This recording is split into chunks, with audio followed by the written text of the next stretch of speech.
I think I was muted. All right. Hi, how are you guys? That's funny. It's a good thing I realized before I kept talking.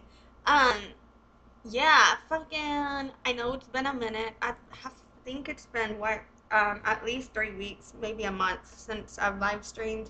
Um, but yeah, a lot of shit has happened. I want to talk about it, but I can't just talk about it. So, uh, things are happening, things happened, some other things might happen, and I'll update you after I find out if those other things are happening or not. How much, I'll tell you as much as I can tell you of all that has happened the last few weeks. So, I realize how vague that is. I'm over here like I've been through some shit. But, yeah, so some shit happened, some bullshit fuckery, and some bullshit fuckery occurred, and now some other bullshit fuckery occurred that I want to talk about. So to distract myself from my bullshit fuckery, I'm gonna look at somebody else's bullshit fuckery. You know what the fuck I'm saying? So that's what the fuck we're doing today. Um, and so yeah, fucking, I want to be talking about if Alicia Dougherty of the Dougherty Dozen, um, is that 12? I don't think that was 12. Did I suck at signing? No, because it's 11, right? 12, 13. No, that's 12. Yeah, that was 12. Dude, no, I'm out of it. I'm over here like second guessing if I signed the number 12 right. But you know what? That's fine. Life is hard. I got sometimes when I feel so gaslit about something recently, I'll gaslight myself on everything after, and I'll start over analyzing and overthinking everything I do for like a month later. So you know, life's a bitch and then you die. But today we're gonna be fucking talk. If I can stay on fucking topic, once we get going, we're gonna be the main topic of discussion will be Alicia Dougherty. We're gonna specifically be looking at Cursed Eye content, and we're gonna be looking at this from the perspective of Cursed Eye, and we're gonna be kind of looking at the words that Cursed Eye has put out there regarding this situation. So I'm gonna just put it out there. I am kind of biased about it. I do think when people report on something and they try to act like they're not biased about shit, a lot of times they're lying. Like if it's about like if we're eating hot dogs or hamburgers on a given day, unless we've been eating one of them a lot all the time recently, I'm really not gonna give a fuck about which one we have. I'm like, just give me the damn food, right? So I realize on something like that there is a such thing as being neutral, but when it comes to human rights issues, I don't really believe that. And like anyone who claims neutrality is really just kind of siding with oppression. So, um, oppression, not depression. And I do think that, how you can weaponize the law in order to silence somebody for speaking can tie into human rights issues generally. And so, I kind of want to look at this just from that lens of someone who has more social standing than someone who, off of their platform on which the situation is occurring, has more of a following and more of a revenue. Um, I want to talk about the disparity and power imbalance that occurs with that kind of social situation, particularly when you're talking about like a few thousand followers versus millions, you know? Um, and so I kind of want to just kind of reflect on that and then look at the specific event. So because, like I said, I am biased, I am kind of like against, I don't think that I am the person that is for Alicia Dougherty at all because I don't really like the concept of family vlogging, particularly as she does it. I think that she overshares with her kids' medical history.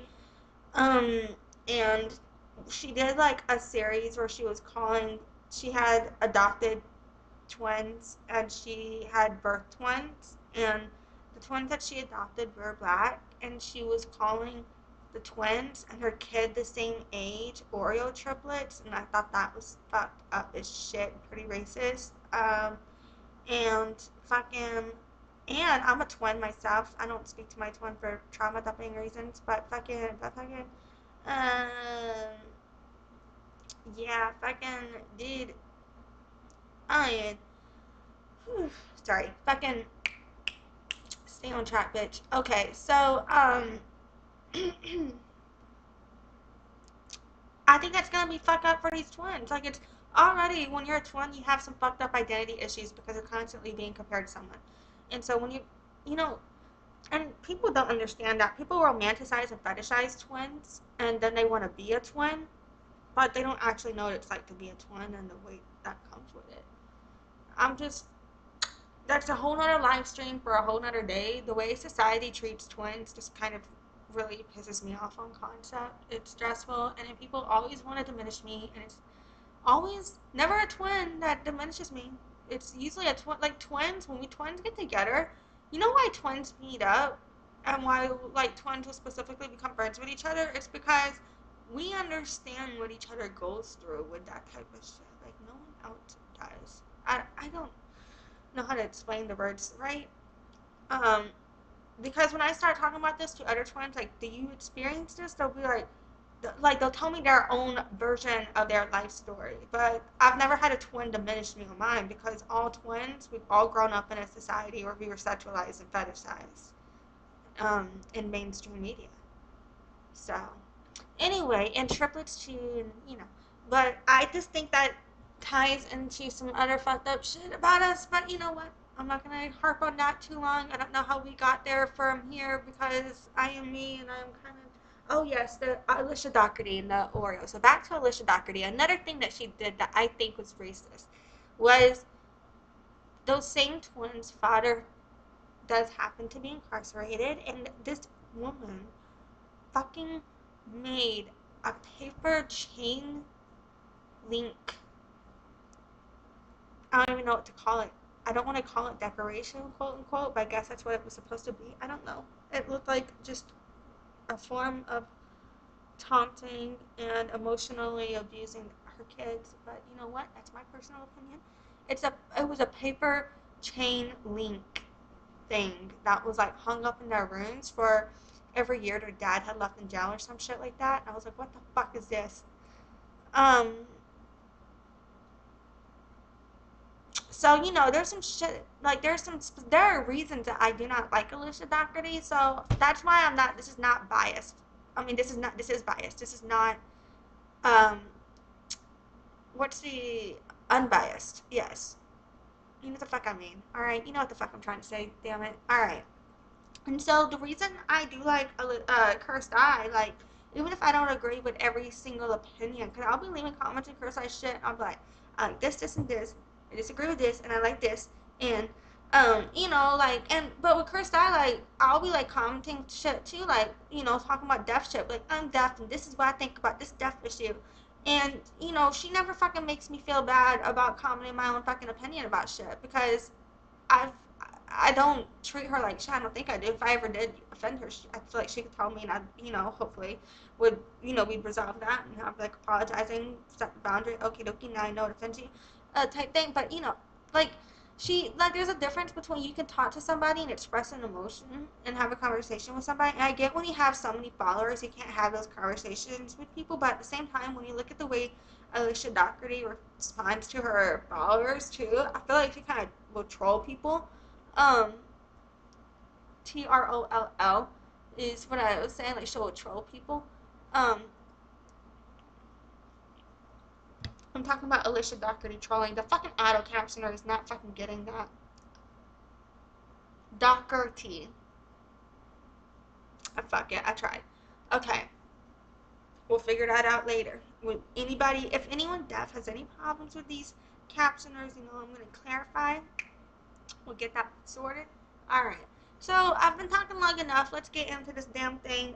One quick thing before I do that. Hair routine update will be coming soon. I'll do a full update specifically focused on that shit. And where I'm at right now is since I last posted Julie's routine, I've been doing basically a variation between her tips and my former routine, kind of meshed that together, found what was working for me. All of that's documented in my hair care routine journal. And that is linked in all of my hair care shit videos. That's linked on my fucking YouTube channel. You can go find that shit. Alright, yeah, alright. I never fucking played my damn intro, so let's do that real quick. Hi, my name is Lexi, also known as and doing business as Deaf Child. In 2022, my company was listed as number 14 Best Louisiana Events Companies and Startups. I have been doing business as Deaf Child since 2013. I have my Bachelor of Science in Music Industry Studies and Business Administration, and deafness runs in my family genetically. Speech is not fully accessible to me. And I've got about 50 certifications in marketing and sales that you can find at noladeafchild.com. Alright, so I want to apologize in advance that I'm a bit more rambly than normal. Just because, you know, like I was mentioning before, I've been going through some shit, so my mind's been like kind of all over the place, you know, been a rough spot. So that's why we're doing this today. So I'm gonna be starting the video about we're just gonna kind of skip through a video where Cursed Eye calculated how much the Dougherty Dozen spent on groceries, and the reason I'm watching this video is because the video that was that of hers that was struck by Alicia Dougherty for copyright infringement was one on mini fridges. And so I thought that watching this one on shopping would show you kind of like a context of what's going into those mini fridges. The other mini fridge video she had that wasn't struck is now set to members only, so I can't show you that one right now. But yeah, so we're gonna start off with that, and the reason also I want to show this to you is also just like one video not about the copyright situation, just so you can fucking get a feel for how Cursed Eye has been covering Alicia Dougherty. If you haven't seen Cursed Eye before, say this is like your first time, you happen to see me before Cursed Eye, you can, you know, get a feel for the context of which Cursed Eye discusses and uses Alicia Dougherty's content. And then we will then go into the commentary, and we're just gonna watch in order. There's like 7 videos. Yeah, it looks like there's 7 videos here on no, I apologize. That's 6 videos.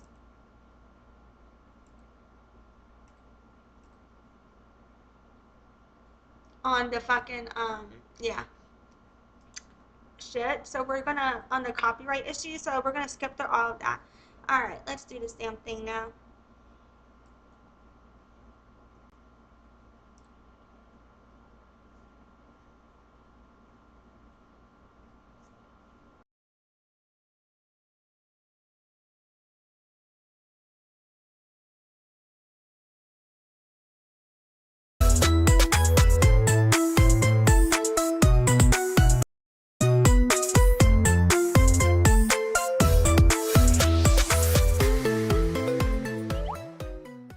Hi, Curselings. Today we are taking a look at just how much money the Dougherty Dozen spent on groceries in February and March. Just the grocery hauls, though. The birthdays, holidays, and other stuff we'll save for a separate video. So here's what I'm saying. Yeah, this is the type of content that Cursed Eye is getting sued for copyright infringement over, because yeah, like she will show Alicia Dougherty's content with the video, and she'll also show clips of her speaking and everything like that. But in everything that I've ever seen Cursed Eye do with anyone's content, but particularly Alicia Dougherty's, which is what this is about, it's always like it. There's so much editing done. It's awesome. Like I love the way she's got this, like, I don't want to call it a template because I guess maybe she's got like a brand kit in a way. I think a brand kit is a better word than a template for what she has, because she has like templates for things, but each video isn't like a template format in terms of you're not going to see the exact same thing in every video, you know? I don't know if I'm making fucking sense or not, but what I'm trying to fucking say is there is clearly a an aesthetic redesign to everything, because Cursed Eye adds her own graphic designs and digital illustrations and artwork onto everything, because she's actually like an award-winning video game designer. I don't know if I'm using the right words. That might be wrong. I'm either really right or really wrong right now. But she definitely won awards for something to do with video games. I know she does some shit with art. Okay, I don't know the right words. Something like that. Fucking yeah. So all I'm saying is she really obviously really knows her fucking shit, right? And so fucking why do I feel like that it's always in sunny in Philadelphia me with Charlie with the like the board? He's like, yeah, okay. So, but and then with the audio, even when she uses Alicia Dougherty's like voice, she only does it in order to prove that Alicia said or did the fucking thing we're talking about. You know what I'm saying? So if she doesn't do it, then you're gonna act like she doesn't have evidence, and if she does do it, you're gonna fucking sue her for it. What the fuck? What about fair use? Shouldn't fair use apply here? That's reporting. It's obviously transitioning the content into something else by commenting on it, and elevating it into something else by adding a different opinion. That's what the fucking entire concept of academia is. And then it's also news reporting. It's news reporting by informing the public on what other content creators are doing in the public atmosphere, who have millions of followings. That's a huge deal. And then on another level, it's also educational, because it gives, you know, she will educate on like child exploitation. She educates on social issues behind why is she offering the commentary she's offering, and what she would do instead, type things. Like, these are also things that make you think about what would you do in these types of situations, and how do you want to live a life for yourself. So you can, in three ways, I feel like it fits the fair use, you know. And so for me, it's just kind of like, for you to put copyright infringement on that without looking at all of these things and being able to look at this, if you're really going to deny those, that she has fulfilled those three aspects, I feel like you're just fucking demeaning her for no fucking reason, to be honest, because it's fucking insulting. Alright, but let's keep watching. Eventually, because math. Mathematical! Finn, you're terrible at math. Let's get to the meat and potatoes, shall we? Beginning with February, where Alicia Dougherty posted 5 grocery hauls, 2 for Walmart, 2 for Wegmans, and 1 for Costco. Now, technically, her Walmart hauls are not grocery hauls, as they often include other consumer goods. I saw your comments on my last video, and I agree. It does skew the results a bit. However, because the bulk of the haul is typically groceries with consumer goods, it's just easier to include it, rather than poring over blurry, itemized receipts to try and figure how much of it was just food. So for the sake of simplicity, and the inevitable eye strain that I would suffer, we're just going to continue with the total amount. So here are the numbers. February. Okay, so I don't want to just be making this content off of, you know, completely just sitting here and watching her stuff. So I felt like this first minute to 2 minutes, you know, was important to see the context of these numbers that we're about to be looking at now. So she's explaining, you know, like, what the fuck are these you know, with the past history and spending. So this is why we're tracking, and this is what these numbers mean. So yeah, fucking just for context for when we start skipping through. February 5th, Alicia spent $1,225 at Walmart. Then, at Wegmans on the 12th, she spent $1,515. On the 19th, she spent $1,771 at Walmart, and then $978 at Wegmans on the 26th. And finally, on the 28th of February, Alicia spent $990 at Costco after rebate, for a grand total of $6,471 for the month. That is insane to me. I wonder if that's ableist usage of the word insane. We'll work on that. Also, I'm wondering if I remember to unmute myself before, because that would be really fucking funny if I forgot. Okay. Or about $1,600 a week. In March, Alicia did 6 grocery and Walmart hauls, 4 of which were at Walmart, starting on the 4th, where Alicia spent $1,906 at Walmart. Then on the 11th, Alicia went to Walmart yet again, spending $1,403. 2 days later, on the 13th, she did a mini haul at Wegmans, where she spent $548. Then, on the 18th, we're back to Walmart, spending $1,623. Walmart again on the 25th, where Alicia dropped another $1,031. And finally, she ended the month at Wegmans,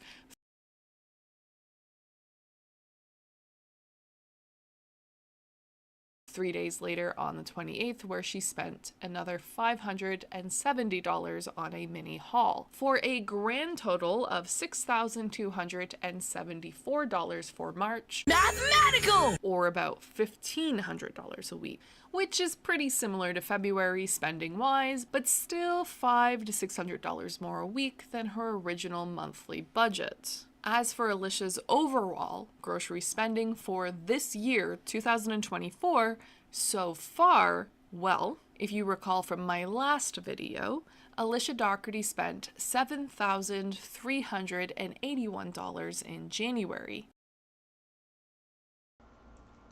Alright, so, I don't feel like I feel the need to, I want to watch the rest of this video, but I want you to go watch the rest of this video. You know what I'm saying? I will go link all of these videos that we're watching in the comments after this. I feel like I probably should have done that before I started, but I was just throwing these bitches up there. Go watch just full video in its entirety out of this context as well to process all of this, because it's really awesome research. And so that's what I'm saying.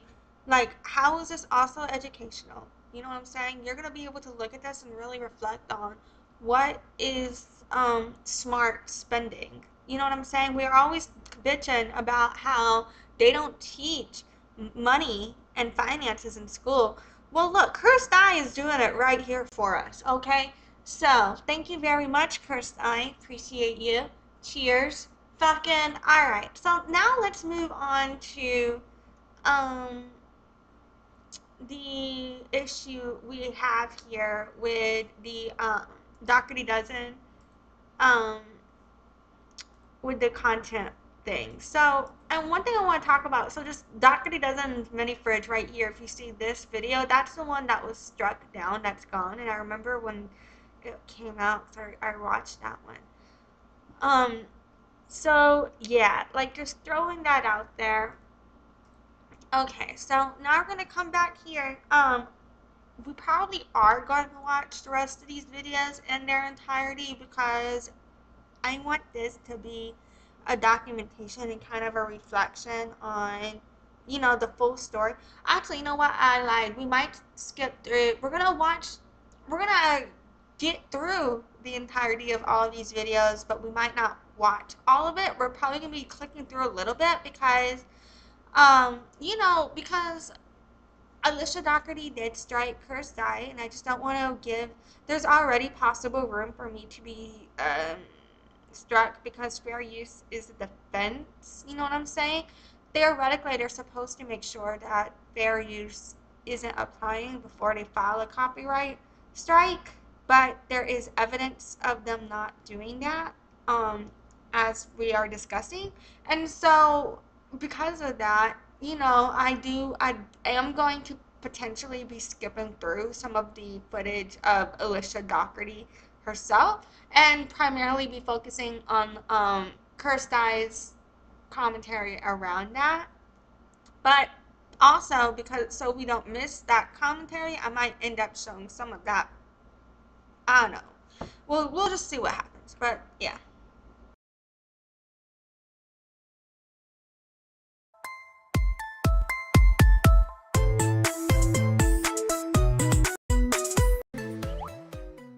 Hi, Curselings.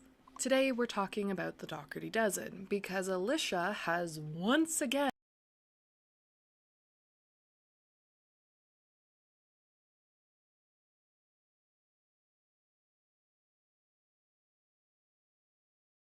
Snarky Bish and another creator named Jordy. A content creator that Okay, so Snarky Bish, Jordy, and Cursed Eye were all dealing with a copyright strike.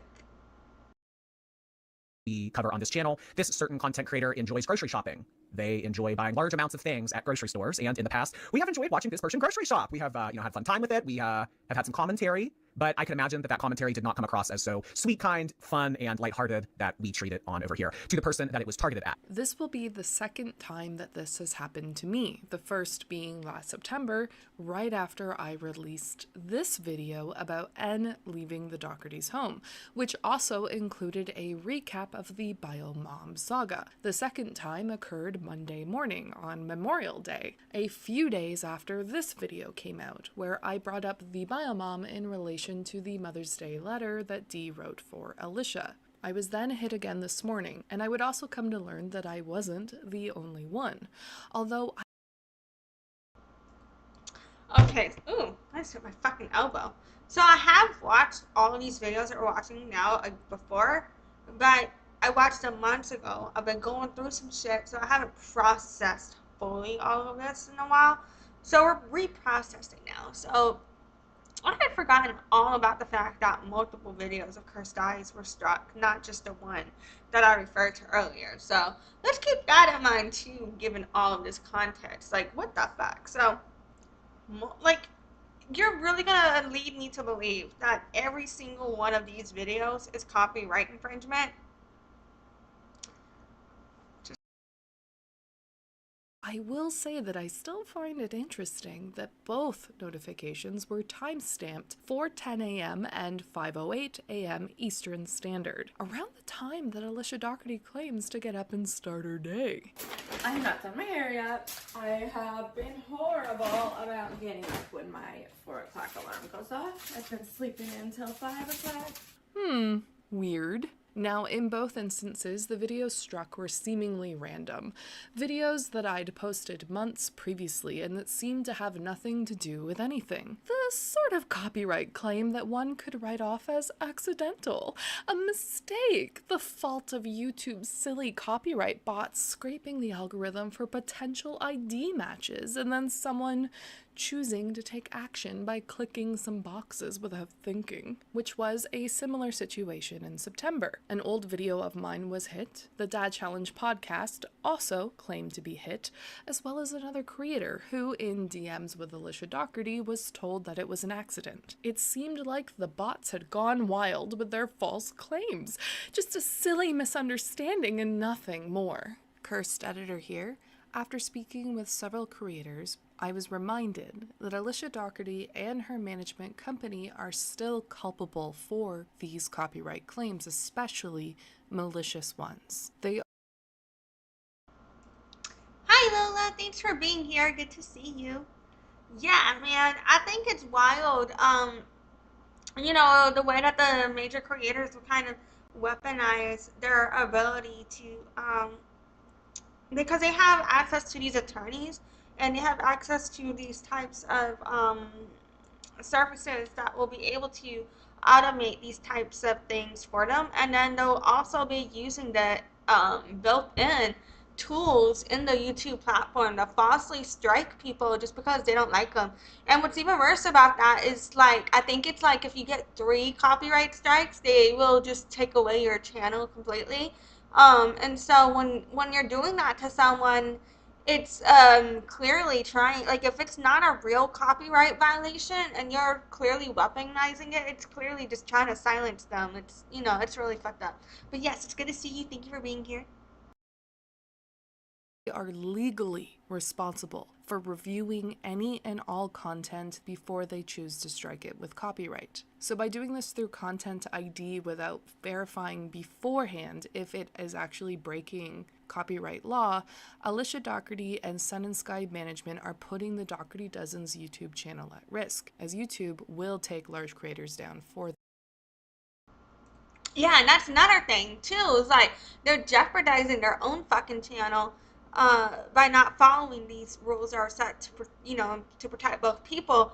By misusing this tool, they are jeopardizing their own channel, because if they find out that you're fucking around with this shit, they're gonna fucking ban you. They're gonna be like, are you really trying to fuck with people? Well, fuck you too, bitch.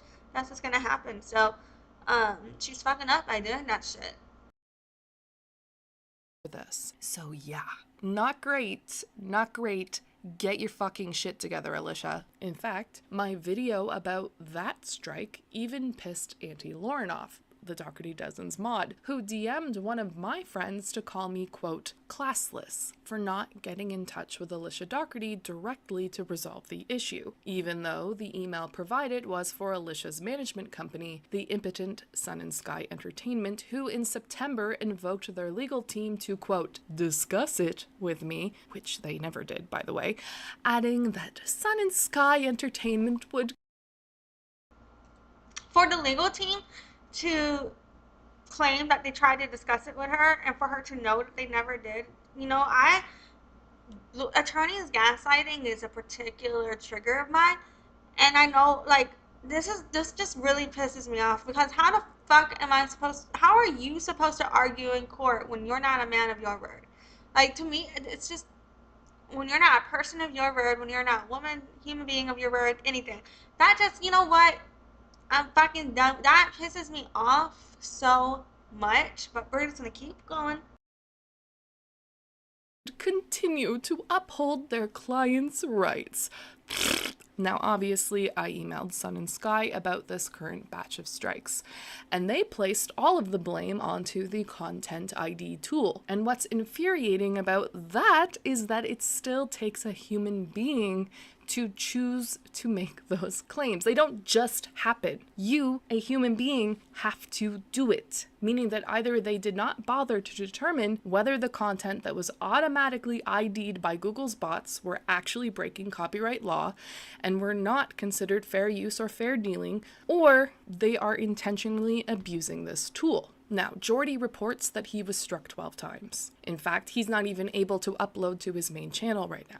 Hello everyone, good morning. Welcome back for another video. Thank you for joining me on this channel. This is actually the only channel that I'm able to upload to at the moment, so we're gonna... And Lola in the comments saying that, yeah, knows this happens because he lost 2 video pages of original music. That is so fucked up, particularly when it's your fucking music. And I know, like, yeah, that's so fucked up. And you know, that's where Jordy's at now. Actually, I'm not sure at the making of now. It's been a few months, but at the time of this video that we're watching was made, that's where Jordy was. You know, I haven't checked out what's happening with that situation recently, but fucking, but it's like, just the fact that it can be done, you know, like, it's such a mindfuck to me. Get into why that is. Snarky Bish also says that she has been hit multiple times and currently fears losing her channel. Yes, so this week's award goes to Alicia Dougherty. You've probably guessed why from the thumbnail and the title of the video, but this bitch has copyright struck me again. She's done it before a long time ago, but this time she's done it on multiple videos, and I feel like she's going to do it again. So I am a bit worried about the future of my channel.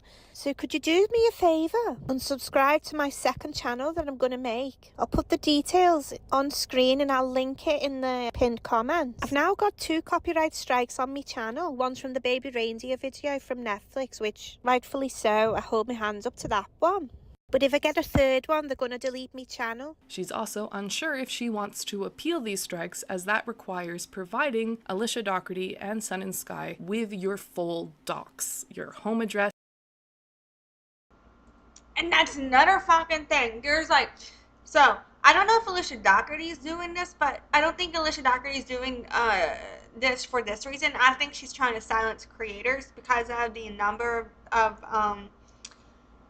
false reports that I feel she is filing against creators using the ID tool. I feel it's just a way to silence people because she doesn't like what they're saying about her. But other creators, I've seen I don't want to name them because I think they're dangerous, but I've seen specific creators go after another creator I know, false doing this. And the reason they do it is because they're trying to get you to dox yourself in order to then kind of mentally terrorize you more somehow. And I know I'm sounding crazy, but I swear this fucking shit happens. Alright? Okay. Ready? Okay. They totally freaked me out. I mean, right up. Your full name, your phone number, everything. And so far, I have been hit 3 times. I have appealed 2 out of those 3 strikes so far. And I also reached out to Sun and Sky and even to Alicia Dougherty directly to have it resolved, burning my Instagram sock account that I made after she blocked me for trolling her. So there you go. I have now contacted Alicia Dougherty directly, lest I be deemed classless once more by Lauren. Heck, if I need to break out the good china and my silver flatware, I will. I'll even lay out the lace tablecloth, whatever it takes. But for real, the fact that Sun and Sky are being uncooperative is frustrating, to say the least. And my first appeal has already been bounced back as, we're not sure, by YouTube, meaning that I may actually be going to court. There's like a little pop-up, and it says, I've been informed that I can reappeal, which I'll be doing, and another creator offered to help. Now with Alicia Dougherty over a satirical short where I made it seem like I was dancing with her instead of her husband Josh. Baloney! Which is a ridiculous hill to die on, so okay, let's do it. Let's go, I guess. Let's go. Oh my god. Worse, I'm not even entirely sure that Alicia Dougherty is aware that this is occurring, or at least she wasn't. I'm sure she knows now, as my DM to her remains unaccepted and unread, which I fully expected. In the meantime, I've asked Sun and Sky to retract the claims, but I'm not confident that they will. Don't piss on my leg and tell me it's raining. So I guess we're going to court. I'm looking forward to wasting the court's time over a shirt that earned maybe $2 in revenue, if that. Alicia, if you want, I can just send you a toonie by Canada Post if that's what it takes for you to just... Now, I'm sure Sun and Sky's legal team would argue the principle of it, that it's her content and I used it without permission, but it's not like my channel, or the others that have been targeted, are majorly profiting from transforming her content into satirical works or for the purposes of commentary, which is exactly what all of our channels do. And then Lola says that Us Smokeless has done this kind of thing to all Dip Reviews channel in the past as well for giving free advertisement.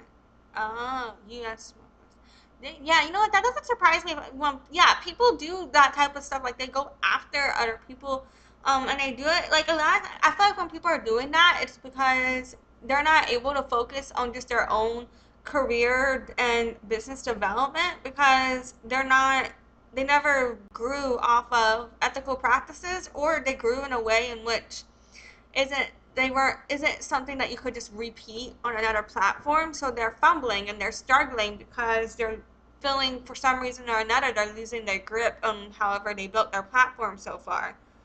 Yeah, because they were left out of it. Yeah, that's true. Yeah. And then where she was talking about like how like exactly what I've been saying with the satire as well. Even whenever they're doing like satirical reporting on things, like because yeah, and like as you've seen with the format that she does, like she has a way of basically talking shit, and I don't actually. It's not necessarily talking shit because when you talk shit, that's whenever you don't have a reason. More of making fun of the shit that Alicia Dougherty does, you know, like, but none of it's discriminatory. None of it is based on any form of lookisms, you know, like LOOKISM. And you know, so I feel like there's like it's all basically kind of making fun of the shit that Alicia Dougherty does that is harmful. So it's like, if you have a problem with people making fun of you doing harmful shit, reflect on why people are making fun of that. I don't know. When people are like making fun of her thumbs and stuff like that, I'm just like, you can make fun of. I make fun of her cooking, and normally I think it's, you know what, people eat whatever the fuck they want. Don't make fun of people's food. You don't have to eat it, blah blah blah. But no, I will make fun of her cooking because, for example, she'll make like 12 sandwiches at once, and she'll do like a tuna sandwich, a ham sandwich, a sandwich with just ketchup, and a peanut butter sandwich. And then she'll use the same knife on all of those sandwiches. She won't clean it in between. It grosses me the fuck out. She cross contaminates in the kitchen, and then she'll take a dirty rag that she's been using to wipe the counters with, and then she'll use that to go like wipe down things that people are going to eat off of. There's this thing that she does that really bother the fuck out of me, and I'm just like, you know, whatever, but it's like more of me. I can't even speak really because my kitchen's gross as shit right now, but fucking the part of me that's worked in the service industry for so long can't fucking stand health code violations and cross contamination. Hell no, fuck it. Okay, I'm sorry I went so long on that. Anyway, I'm over here like let's talk about copyright violation, and then it's an hour tangent on the health code violations. But whatever. Okay, I'm sorry. Um, Because we're not. At least I'm not. I sure as hell can't buy a Tesla with my YouTube earnings currently.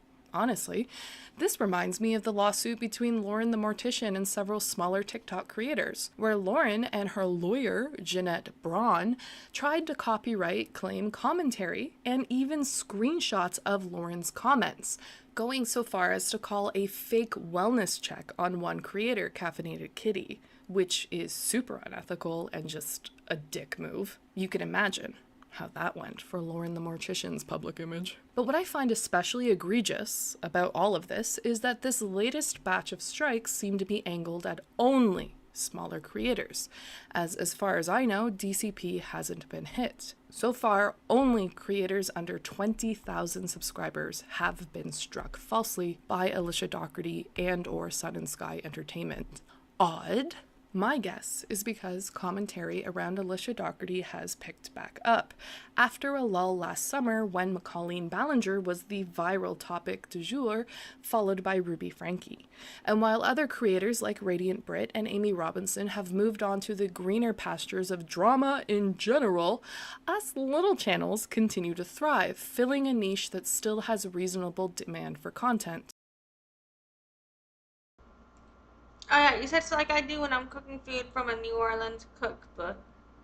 Um, in New Orleans, no one I know would cross contaminate like that. I lived here since I was 12. I mean, I've seen people, the people I know that cross contaminate, that's usually gonna be a French Quarter tourist trap kitchen. Um, I don't know. Fucking, but I don't feel like it's ever been in any recipe ever to cross contaminate. And if that, I don't think you know what cross contamination is if you think that's what a cookbook is telling you to do. And I'm not trying to be a bitch, I'm just stating that the definition of cross contamination is when when you are making um something dirty and then putting something that has been exposed to different contaminants into another food. Um, and for example, like to put a knife without cleaning it. And I'm not talking about, one you wiped off, rinsed off, and clean. I'm saying to rub a tuna sandwich with a knife and then to put that tuna into your peanut butter and then put that into your jet. Like, all of that is fucking disgusting. You're putting these different foods in each other. And then it's just, you know what? I don't want to use the words to explain right now, but it's grossing me out. But that's not what I'm telling you. No cookbook is telling you to cross contaminate. Dougherty is the type that would swap people. You know what? She probably would. Honestly, I wouldn't be surprised because I get this malicious energy from her, and the reason I do is the way she treats her kids and the way she treats other creators. So honestly, like, I this is just a joke. I'm not making any real accusation. I'm not saying she's ever done anything like that. I'm just saying I would not be fucking surprised if that happened. you know? But yeah. Which is commentary about the Dougherty Dozen. So I guess the ball is in Alicia Dougherty's court. Pun intended. Does she really want to sue me and Jordy? Is this her way of saying she wants to dance with me for real? I guess we'll find out. Anyway, that's it for me. I guess we're just gonna have to wait and see if Alicia Dougherty will pull a Jessica Kent or not. But hey, if that happens, you can trust and believe that I will be making so Okay, now I just realized you were fucking with me. I'm sorry. I took that too literal. Okay, well, you should know how passionate I am about this shit. Like, what the fuck, Lola? You can't fuck with me when I've been fucking... Okay, you can fuck with me, but you know what I'm saying? Like, that's funny. But, yeah. No, because I took that way too literally. Like, man, this is why my friends like to fuck with me. Fuck you guys. I love you guys, but fuck you guys. Fucking... so much noise that Alicia Dougherty will very much regret ever going through with this. Until then, I'll catch you in the next one. Bye! Alright, so now we're going to move on to the next part in this copyright issue. And whenever I'm talking to people in the comments of my live stream, I always feel kind of silly too because, like, when you watch it on replay, I don't always make sense because I'll be responding to the comments. And then sometimes you don't see the comments, so then I'm like, I swear to God, I'm not crazy. There are people there. But, I don't know. Then, because it looks like if you can't see the comment, it kind of just looks like I'm fucking talking to myself or some shit. Well, I guess I am talking to myself. Live stream is weird because you're just kind of yelling at this fucking brick right in front of you. And you're like, yeah, I miss fucking yelling at the fucking screen. This is great. Alright. Okay, so, recapping so far, we did a little review just to show you the type of commentary that was being copyright struck. We got a feel for it. We analyzed the type of transformational content happening here. And now what we're looking at, we just reviewed how Dougherty Dozen are abusing the content ID tool and to falsely strike small creators. And we looked at different content creators' stories, such as with Jordy and Snarky Bish and and Cursed Eye, where Dougherty Dozen have struck several of their videos. So we're seeing a pattern with multiple people. And so we're seeing like why we don't think that it's just something that you can like excuse because like we're not fucking around. We see you, bitch. Like, what the fuck you mean that was an accident for everybody? Like, what the fuck? So, and now we're gonna watch this next video. And I think it's a nice little palette cleanser. It's still on topic. Why is this in a different language? Let's check this. It auto-generated into Japanese. So this one does not have subtitles, so I'm gonna hope that it shows it doesn't have English subtitles for me, so I'm gonna hope that it shows okay, I can auto translate it to English here. Alright, great. That is interesting. Okie dokie, sorry. And here we go.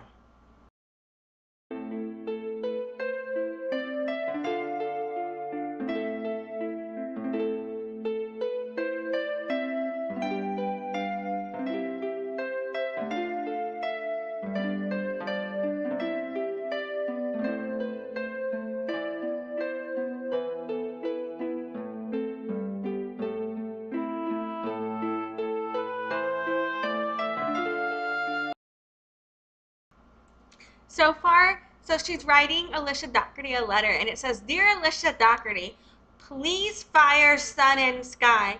That's her attorneys for her business, and then she says they suck. Lola said, "Oh, we all love a crazy Nola." I don't know if you're talking about me because I'm Nola Deathchild on my shit, or if you're talking about New Orleans in general. But I agree with you, Lola, Lola and Nola. Hey, fucking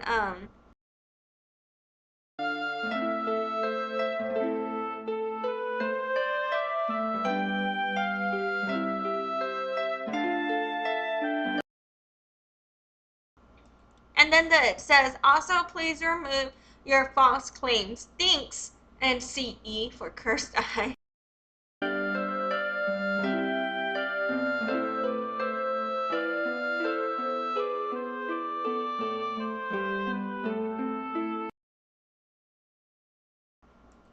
I'm not Canadian, so she put some form of Canadian currency money thing up in there. I don't know what the fuck that means. I just know that's some money. That means something in Canada. Um, fucking, this is hilarious to me. And then it says this should be.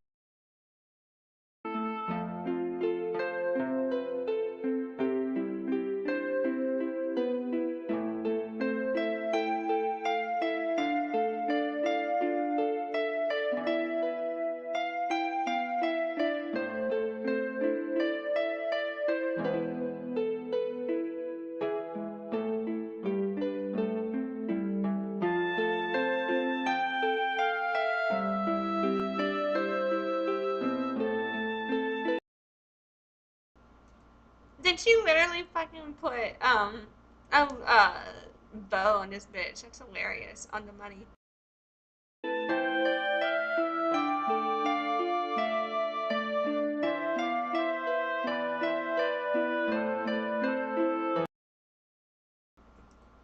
Okay, so all the women from New Orleans are not crazy, alright? We've just been through some shit. If a New Orleans woman though asks you for like a hair lock or just any body fluids, do not give it to her. That's all I'm gonna say. Wait, that sounded weird. Okay, you know what? I'm gonna shut.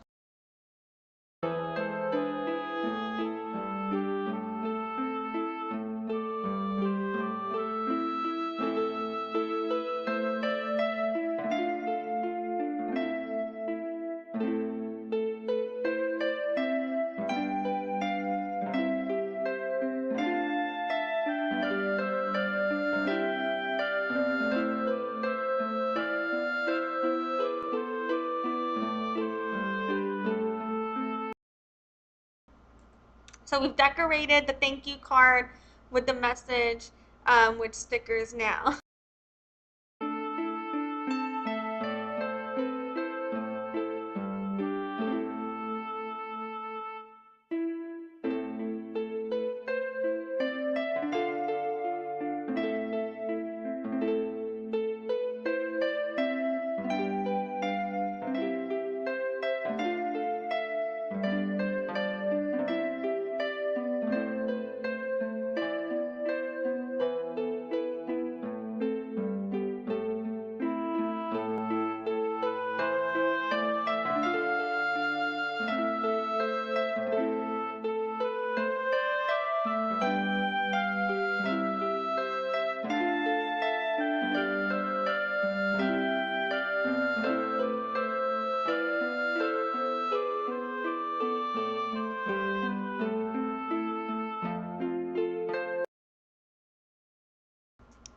So now that it says, now you have my DNA too, whatever it takes, which is so fucking funny to me because she's like filled out all these forms, like all this, done all this stuff, talked to all these people trying to get them to stop this fucking shit.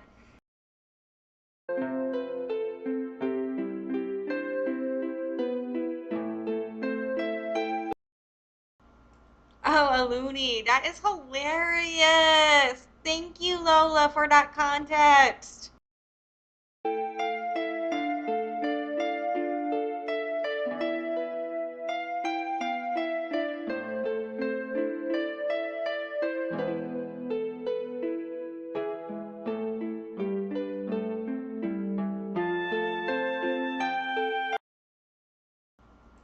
So yeah, that's fucking hilarious. So the next update is, Cursed Eye showing what she sent, and I just think that's awesome. So now we're gonna talk about why uh Cursed Eye perceives Dougherty Dozen as trying to silence her. And I already discussed this based on context alone of how I felt she attacked all of these creators with the ID content tool. And I think you'll see even more of an explanation with that with this specific Cursed Eye example as well.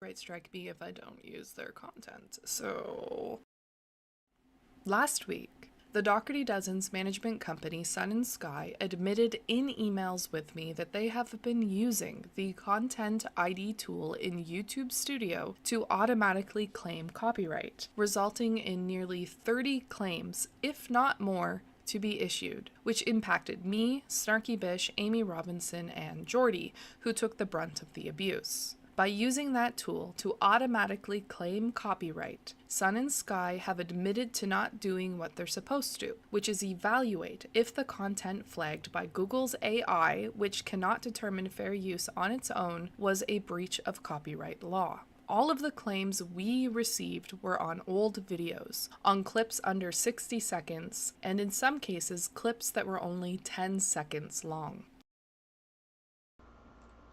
Lola, I hate to break it to you. If you sent your hair to your friend in New Orleans, your friend likely made some type of curse, spell, or voodoo doll. Well, maybe if they're not a black person and if they don't have black ancestry, if they don't have native ancestry, then any curse or spell or type of voodoo that they try to do with your hair won't work. It'll backfire on them and they're going to be screwed. But if they have ancestry and they have your hair, I swear, if anything bad's been happening to you, you need to call them. You need to make amends. You need to tell them you love them. You need to figure out what the fuck you did to them, and you need to, if you're experiencing any sort of spiritual issues, you need to go make amends with that person. I'm just letting you know right now. Hell, Gene, the founder of Sun and Sky, said it himself. We did not seek to claim copyright. Now, this has happened before, and one of the people hit last time was my friend and fellow content creator, Not Another Housewife, who I did not name drop in my last video because I was still trying to give Alicia Dougherty a chance to resolve the situation. Last September, Marissa shared with me the DMs between herself and Alicia Dougherty, where Alicia admitted that September's batch of copyright claims were, quote, an accident, end quote, and that allegedly Perez Hilton was struck as well, and that the entire situation was embarrassing. Alicia Dougherty would go on to retract those claims without Marissa and I believe Perez Hilton having to appeal the claims. So make no mistake. Abuse of this tool has absolutely happened before and likely will keep happening if something does not change. It also means this is where she's highlighting this phrase. She said, abuse of this tool has happened before. It's going to happen again if this doesn't change. That is why I think it's so fucking important to cover this. And I know it's like, oh, if you want to be superficial and look at this on a superficial level, you could be like, why are we talking about content creators? Who cares? There's deeper shit happening in the world. But when we look at it in reality, this is what I consider a child exploiter with the family vlogger who is now weaponizing the law in terms of copyright to silence people discussing her exploitation of children. You know what I'm saying? And I think this kind of applies to, on a deeper level, all human rights issues and social issues and the way that we are controlled by media and how capable are we of spreading the word if we are silenced for it,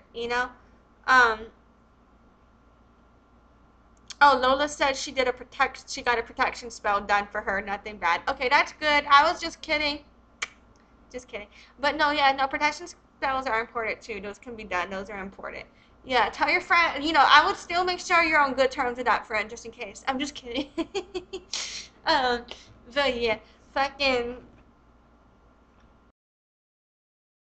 that Alicia Dougherty, at a minimum, is aware of how this tool is being used, either because she's abusing it herself or her management company is. In fact, it's because of this conversation with Alicia Dougherty that I chose to be so direct with Sun and Sky in our communications, because I know for a fact that they can withdraw the claims without needing us to appeal, because they've done it before. Now, Sun and Sky didn't much like me busting their balls, because finally, their lawyer responded to me. I won't get into the nitty-gritty details, but the email basically boils down to a threat, which is, if I did not stop making commentary about the Dougherty Dozen, including this situation, they'd move ahead with a copyright lawsuit against the video I appealed. Worse, the entire email was filled with false claims about the nature of my commentary, including accusations that I am endangering the safety of the Dougherty Dozen and that I have made threats to the Dougherty Dozen in my content. To which I say, bitch, when? So I forwarded that email to my counsel. Right, like if you're gonna accuse someone of making a threat, you better come with the evidence of said threat. You know what the fuck I'm saying? Like, or at least a quote. Like, it's one thing to not have evidence of something, you know what happened, but you better be able to specifically discuss that event. Can y'all see me? What is happening? I'm just gonna keep going with this bitch. So basically what happened was my computer froze up. I was literally streaming live. I don't know if you can see this or not, but I was literally streaming live 1 minute, and then my computer made this like weird ass sound. It was like and everything froze up. And then so I turned my computer off and restarted it, and somehow this live stream still seems to look like it's still going. All of the videos restarted. Oh shit, shut up. So it's all restarting on me. So I don't know, we gotta go figure out where the fuck we were here. But I don't know how far along we were. I think we were somewhere like 3 to 4 minutes in.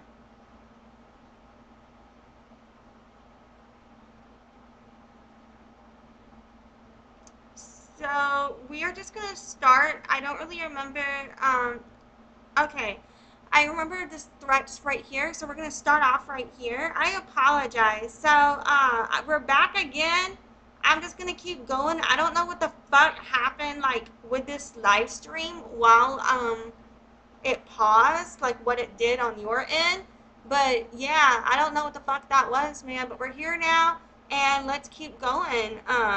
Shit, man, what the fuck was that? Okay, let's see. I gotta pull this back up.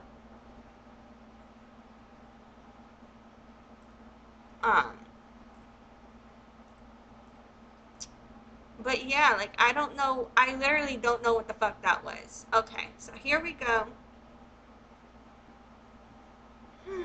Damn. I'm gonna let this bitch roll for a second. We're gonna just reset. I'm gonna let this play, and it might take me the full 10 minutes of the rest of this video, because what I'm gonna do is let this play, check out where I left off on, and see what was happening in this video while it froze up on me, and stuff, and so I can make decisions about this content from there. And shit like that. So I'm going to do that real quick and let this video play while I do that, and then we're going to discuss all of this and do more commentary in just a minute. Content, to which I say, bitch, when? So I forwarded that email to my counsel, who laughed and told me that it was an obvious intimidation attempt and to politely tell their lawyer to eat glass, which I did. As until something has been filed, that's all this is. Posturing and scare tactics. Basically, Sun and Sky are saying, stop making commentary or we'll try to bankrupt you with a copyright lawsuit. But just in case they move forward with that very terrible idea, my team has reached out to a law firm that specializes in copyright based out of Toronto. That firm is willing to take my case should push come to shove. However, the retainer will be about $15,000 Canadian, and that's discounted because of the stupid factor of this situation. As everyone that I have spoken to in the land of Timbits and Caribou can see that the video I appealed is fair use and does not do any of the things Sun and Skies Council is alleging, especially when I have the DMs from Alicia Dougherty admitting to abusing the tool last year, her management company admitting to it this year, and now their lawyer literally trying to shake me down by way of litigative blackmail. They are absolutely trying to silence commentary and criticism, and they are using intimidation to do that. And keep in mind that if Sun and Sky actually won their case against me, they'd then have to file to have it enforced in Canada. My channel isn't profitable enough for that to be worthwhile. So basically, Alicia Dougherty is threatening to take away my home in order to do what? Silence me? Yikes. Not to mention that if the other people affected were to join me in a copyright lawsuit against the Dougherty Dozen and Sun and Sky, we're talking about at least $250,000 US for them to make an example out of us, assuming they'd be victorious in that plan. And again, 3 of the 4 creators who have been falsely struck, me, Amy Robinson, and Snarky Bish, are not residents of the United States. So this is becoming a very expensive idea. So for a woman who currently has a supposed $113,000 federal tax lien on her house and whose management company is also embroiled in an ongoing lawsuit with one of their former clients, this does not seem like a good use of their time or money. If anything, it'll just draw more attention to the situation, the very thing they're trying to suppress. And that, if anything, would become the death knell for their social media empire, in my opinion. Still, $15,000 is nothing to sneeze at either, and I don't particularly feel like liquidating my small nest egg because Alicia Dougherty has decided to squabble over pennies. Because that's the other thing they're claiming, that my commentary has affected the Dougherty Dozen's income, has cost them brand deals, and that I have harmed their market value, which is laughable because it's absurd. That's absurd. As the video I appealed had maximum 6,200 views on it and earned maybe about $40 US. I am not siphoning her audience in any way, and they'll be hard-pressed to prove that my channel, with 3,100 subscribers, which was less than that a week ago, is the reason for her declining viewership and revenue, especially when my channel was created in January of 2023. Sorry, ma'am, but your princess is in another castle. So here are my stats, because F it. And keep in mind that I still have not finalized my Google AdSense account, which means that I have not received any of my channel's revenue to date. Since my channel was monetized in June of 2023, I have earned $1,614 Canadian, the bulk of which I earned at the beginning of January 2024, and $400 of which was just in May, in part because of this situation. Literally, by striking my channel, Alicia Dougherty has drawn more attention to it. My videos earn between $20 and $60 US each, or about $40 on average. My memberships earn an additional $22 US a month, and here and there, I might get a super thanks. In other words, the Dougherty Dozen are threatening to sue me over about $200 to $300 a month, because I have the gall to make commentary about them. Commentary that is, in my opinion, far kinder than others, in that I don't attack her appearance, or mock her children, or involve myself in her real life, or weaponize child protective services, let alone encourage it. In fact, I have even defended Alicia Dougherty at times, as well as her supporters, which has led to me being harassed and threatened in kind. So yeah, it's a bit of a slap in the face to make all of these claims about me, the smallest channel out of all of us, who has probably defended her the most. So great, so wonderful, And it's also why creators who have defended Alicia Dougherty in the past are turning their backs on her now, because even they can see how wrong this is. Like my revenue, my views are similarly uninspiring. I receive under 100,000 views a month, with May being my best month to date, again thanks to the Dougherty Dozen's management company not understanding the Streisand effect, which is the more you try to suppress or silence something, the more attention you bring to it. But this is where we're at. The Dougherty Dozen's channel is in obvious decline, and in my opinion, Sun and Sky have driven Alicia Dougherty's content into the ground. Her channel is very much salvageable, in my opinion. It just requires a massive overhaul in how they're doing things. We are talking about very fixable things if you have the right people assisting you, as I believe that the Dougherty Dozen's decline is very much linked to the quality of their content and the stagnation of their content formula. Instead, the Dougherty Dozen and their team have decided to blame critics, like the true hacks they are, because anyone worth their salt knows that quality products tend to weather criticism well. And as the saying goes, there's no such thing as bad press. So if anything, Sun and Sky are just demonstrating how out of their depth they truly are, as they do not know how to gracefully transmute criticism into their favor, and it shows. As it stands, because of their legal strong-arming and self-admission to abusing Google's Content ID tool, I have been forced to make a formal complaint to YouTube directly, who requested copies of the emails I mentioned earlier in this video. After review of those documents, I was informed this morning that my complaint has been escalated to YouTube's internal copyright team. We'll see if anything comes of it. Understand clearly and completely that this was not what I wished to have happen. All of my banging of pots and pans, in DMs to Alicia Dougherty, to her moderator Auntie Lauren, to Sun and Sky themselves, and others, has been an attempt to mitigate the possibility of this blowing back onto the Dougherty Dozen in a way that would very negatively impact them. And what it got me was threats. Threats that have put me in a position where it has pitted my family against hers. Obviously, I'm going to choose my family. As for a lawsuit, I imagine me telling their lawyer to kick rocks will result in one of two things. Either they'll make good on their threats and I will then countersue, or they will back off like they did with DCP, the Dad Challenge podcast, who is arguably far worse for their brand than I am. So I'm not quite sure what their reasoning is here other than to just be bullies.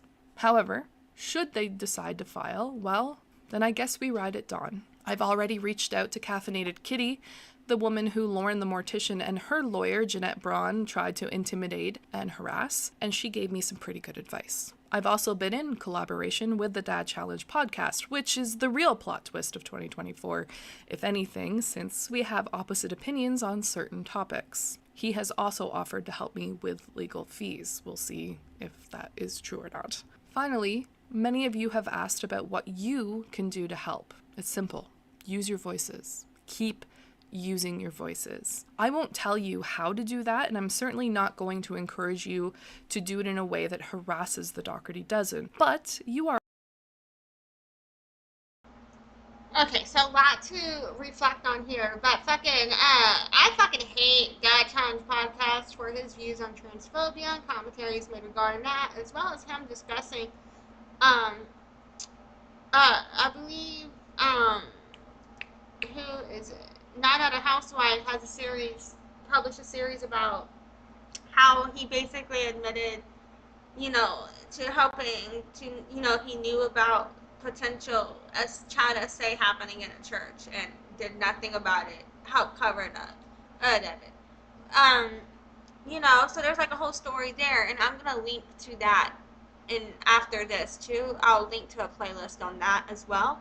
So I really do not like that dude. I understand Cursed Eye's reasonings for wanting to be civil with him, but I don't like that dude, and it does, I haven't said this to Cursed Eye, but it does bother me and worry me to see them communicate at all. And I know, but you know what? That's not my place to have an opinion on, but it is how I feel if we're just gonna be blunt about it. If we're being real, it's where I'm at. And so yeah, shit happens. But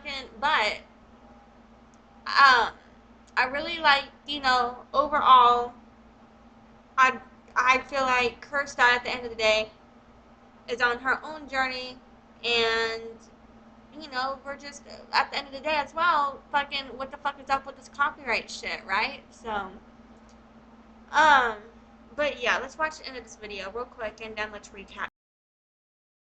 Are all creative, I am sure you will find ways to make yourselves heard and bring attention to what is happening on your own terms. After all, they can't silence all of us. Anyway, that's it for me. I guess I'm getting sued. I want to thank everyone who has supported me up until this point, and I will catch you in the next one. So yeah, beyond the reasoning of how the ID tool is being used, basically what I'm seeing from Cursed Eye is Alicia Dougherty has nothing to gain from this situation because of the way the laws work between Canada and the US. And the only thing that could come out of it is Cursed Eye being harmed at the end of the day. So, fucking, that's why it seems like a move of trying to silence her. You know what I mean? And so fucking, yeah, to sum all that shit up, basically. And that's not like her words exactly, that's just my feeling of what happened. So, yeah, fucking, now we're gonna watch, the Dougherty Dozen insist that the video is against fair use, so we're gonna decide. And yeah, we're gonna let Cursed Eye here retell the video in question. I'm gonna skip through the opening here. So yeah, fucking, and then before we start this video, after my computer froze up, I had put that other video on the big screen in order for me to go through and see if I could figure out like what happened on your end with what was happening on my end here. I tried to skip through the video to see, but I couldn't get clarity on that. So, but on my end, it didn't look like it impacted the overall, like it looked like the whole live stream is mostly still here. So I'm just gonna hope that it comes together good enough for it to make sense. So I don't know what the fuck happened with that. I'm wondering if my computer just got overheated or something, because I had turned off like the ACs. If you're noticing, it's louder in the microphone. I don't know if you can hear it or not, but I had turned off some ACs in here, because I didn't know if the mic could pick it up. But I ended up turning that back on just because I didn't know if that was impacting the computers. But yeah, fucking, I don't know. We'll figure this shit out. But alright. So now we're going to figure out, we're going to just kind of, we got 2 more videos here to watch on the situation with Dougherty Dozen. And, whoopsie. Oh no, we got 3 more videos here. So, yeah, let's try and get through this. I'm going to try not to talk. And this one is a retelling of the video that was struck for copyright infringement. And their management company continues, in that they continue to maintain their position that my video, the Dougherty Dozen's mini fridges are so bad for her kids, does not meet the requirements of fair use, that I am, in their words, breaking the law. Worse, they continue to threaten a lawsuit if I do not agree to their terms. They have also claimed that the video in question includes threats to and against the Dougherty Dozen, that I have endangered their safety, and that the video was filled with derogatory remarks and was basically bullying her. They also claim that the video, which had 6,200 views over 3 months, had had a negative impact on her income, cost her brand deals, and diminished her so-called market value. Now we know that's BS. So for today's video, I thought I'd read the script I wrote for the video claimed by the Dougherty Dozen and Sun and Sky Entertainment as breaking copyright law, and I will let you decide if it was threatening or endangered the Dougherty Dozen or any of the other nonsense claims that they have made. So let's get into it, shall we? Hi, Curselings. Today we're talking about the Dougherty Dozen's mini fridges. Now, for those of you who don't know, Alicia Dougherty bought her 11 kids' mini fridges for Christmas 2023 for in my opinion, the purposes of content creation, because why else would a 5-year-old need a mini fridge? Specifically, Alicia bought one of her kids one of these 10-liter Kaluli mini fridges, which you can get for the low price of $125 Canadian. The Kaluli mini fridges are described as a 12-volt portable cooler/warmer for food, drinks, skincare, beauty, and makeup, with the key word here being cooler. They're coolers. As according to the product description, these fridges are only only cool to 20 to 22 degrees Celsius below the ambient temperature of the room. So let's say, in the summer, the temperature in the kids' rooms on the second floor usually sits around 25 degrees Celsius. Those fridges will be around 5 degrees inside, 3 maybe, and that's only after it's had a chance to cool down, which means plugging them in and allowing them to run for a while. For comparison, a standard refrigerator usually sits around 3 degrees Celsius regardless, so yeah, they're basically coolers without the ice. Good enough to keep some drinks cold, or some snacks or fancy cosmetics or anything that might melt, or would just fare better in a temperature-controlled environment. They are not something that I would necessarily keep food in that requires proper refrigeration. Never mind the fact that there's really no reason for those kids to have food that requires proper refrigeration in their bedrooms to begin with, but I digress. So, Alicia gets her kids content mini fridges for Christmas, whatever. Then, at the end of January, she posts this TikTok roll call, where she asks each of her kids what they want in their mini fridges. Not long after this, about a week or so, she does a Walmart haul and purchases all of the requested snacks. This haul would piss a lot of people off because barely 2 weeks before this, she'd posted 2 other massive candy hauls. One from the Dollar Tree on the 25th of January and another from Walmart on the 29th. Where she also bought the 11 infamous 3-pound chocolate bars, plus a bunch of other junk, because why not? So, people were already in a mood. Then, the mini fridge restock vlog comes out, where Alicia Dougherty lines up all 11 of those mini fridges onto her dining room table, unplugged, so room temperature, and proceeds to clean and stock them with the aforementioned snacks, claiming that it was just easier to do it this way, and not because it would make for better content when she sped up the footage and what have you. And this is where people lost their minds, because it is just so excessive and unnecessary, especially when it came to things like cooked steak chunks, which she seemed to pack into room temperature mini fridges without properly cooling down first. Just look at that condensation. Yikes. Then there's the frozen mochi, which would absolutely melt in those mini fridges, not to mention that there are other types of mochi out there that she could have bought for Zed. I'm partial to these ones myself, but to be fair, that would have required shopping outside of her comfort zone, like at an Asian market, which Alicia didn't even bother to do for her around the world nightmares. So why would she do it now? It doesn't make sense. Anyway, turns out filling 11 mini fridges full of junk food was a bridge too far for a lot of Alicia supporters, and her comments were quickly filled with outrage, condemnation, and shocked horror, as the staggering amount of junk food that she'd purchased in that 3-week span contradicted the things that she had previously said about her children's dietary needs, like in this TikTok. So what did Alicia do about the backlash? She took the video down. No, I'm just kidding. She decided to troll us with this TikTok, because that is the correct response, obviously. Totally what everyone was saying. Now, on one hand, I personally found this TikTok response to be funny, but not funny in the way Alicia was hoping for. Don't get me wrong. I like shady, snarky, bitchy Alicia. Love it. But this was funny because it missed the point by a frickin' mile. And because she went out and purchased a ton of fruit and produce to basically get back at the haters with. Oh no, not the fruit. How dare you torture us with healthy food? I can't but help but laugh. Alicia Dougherty got so bothered by all of the negative feedback that she was receiving that she actually went to a store and bought a ton of fruit. Then she came home, went and unplugged every single one of those mini fridges, dragged them back into the dining room, lined them all up on the table, and then filmed herself sarcastically shoving fruit into them. To make fun of us, or to show us how bothered she is, ? Because that'll teach us, I guess. I love it. I love it so much because she trolled herself. She did. She trolled herself. She got so upset that she made another TikTok to get back at us with. Anyway, This was also not well received because why would it be? She just proved that she doesn't care about what anyone says, and worse, that she'll even go out of her way to mock it.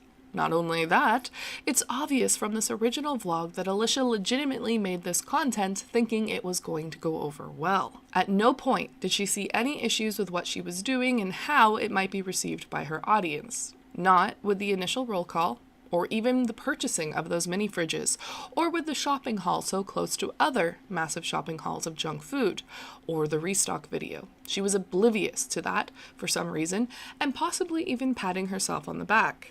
I 100% think that she actually thought this was a really great idea, and that is why she had a frickin' meltdown when she was slammed by outraged comments, because she didn't expect people to feel so strongly about it. So she threw a fit. After all, Alicia Dougherty has admitted to having a short temper. A very funny temper tantrum, but a tantrum all the same, because deep down I think that Alicia knows that we're right. That this is problematic and a massive departure from the values she was shilling just a couple years ago. But instead of course correcting, Alicia does what she always does. She doubles down. She digs in her heels and chooses to hold the problematic stance of, I'm not the problem, they are. Because they're jealous, they're just haters who will complain no matter what I do, so what's the point? Instead of, taking a step back and evaluating why people reacted the way they did and what of that reaction was actually worth taking into consideration. So it was completely unsurprising to me when Alicia Dougherty recently put out another mini fridge roll call on TikTok. Because the stakes weren't already high enough, now we're going to add spaghetti into the mix for the lulz.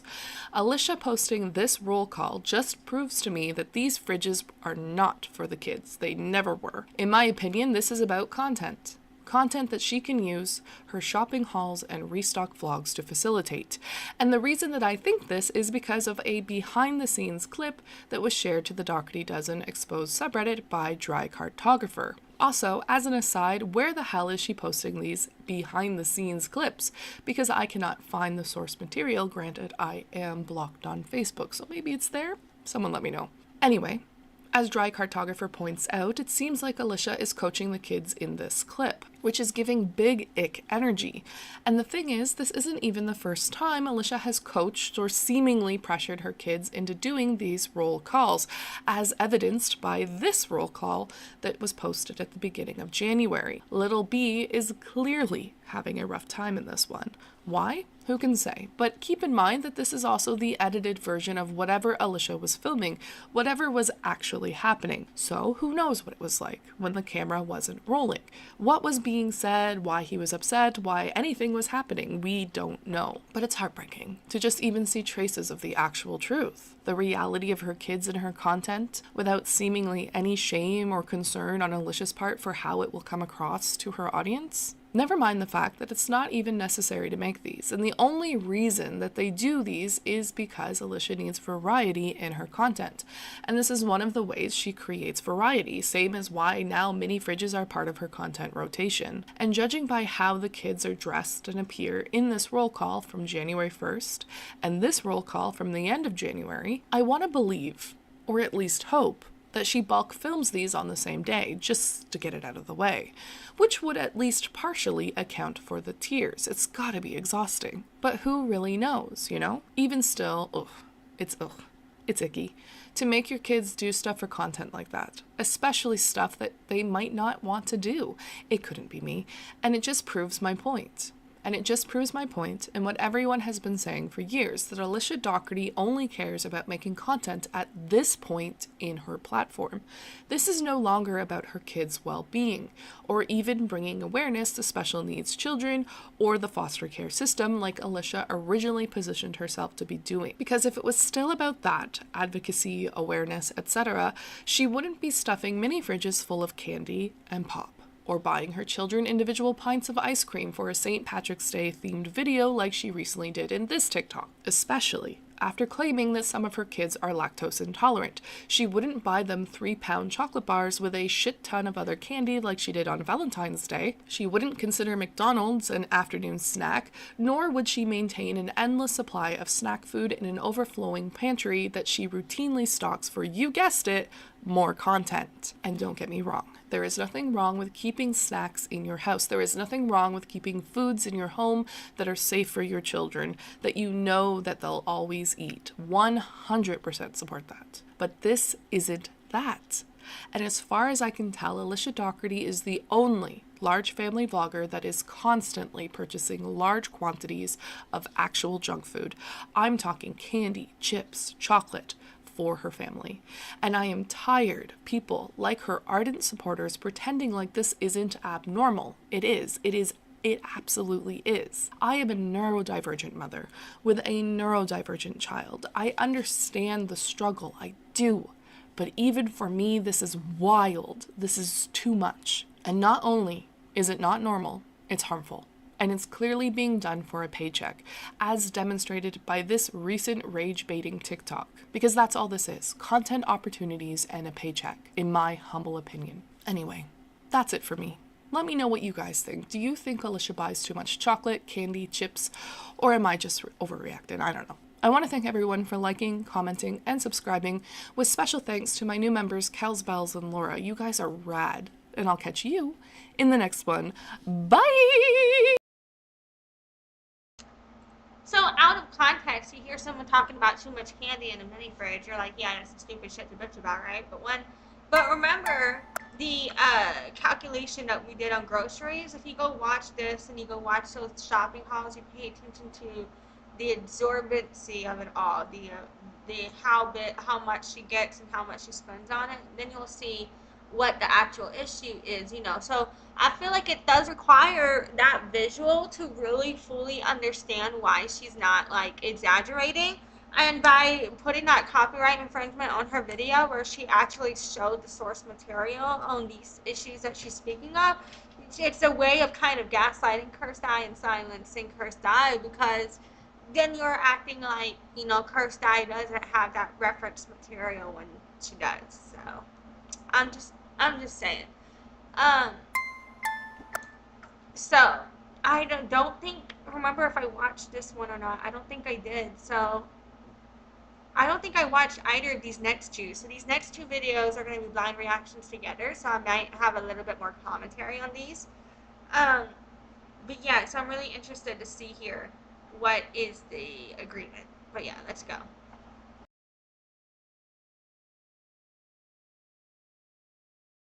I'm back with an update about the situation between me and the Dougherty Dozen. Long story short, on Monday, my lawyer responded to their counsel, and after some deliberation, an agreement was reached Tuesday evening. Obviously, I can't get into the details of that agreement, but what I can say is that both sides walked away with something they wanted and that the matter's been resolved. For now. We'll see what they decide to do next, because honestly, it's anyone's guess, but hopefully it can stay amicable or some version of it. As for me and how I feel about everything, I'm obviously upset.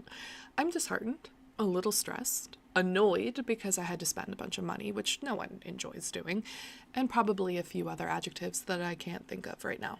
What I will say, however, is that this entire situation for every single creator involved, not just me, should have never gotten to this point in the first place, in my opinion. And the fact that it has is frustrating and seemingly points to a larger problem potentially looming on the horizon. What they don't seem to understand, though, is that this strategy, assuming what I think is happening, because it might not be, is a band-aid solution. I have worked in the entertainment industry for over a decade. I have collaborated with Universal Studios, DreamWorks, Nickelodeon, MTV, Marvel, and others. I have worked with actors and musicians and graphic designers and animators and other writers. I've both been nominated for awards and won awards for my contributions. And the Game Award for Best Narrative goes to Marvel's Guardians of the Galaxy.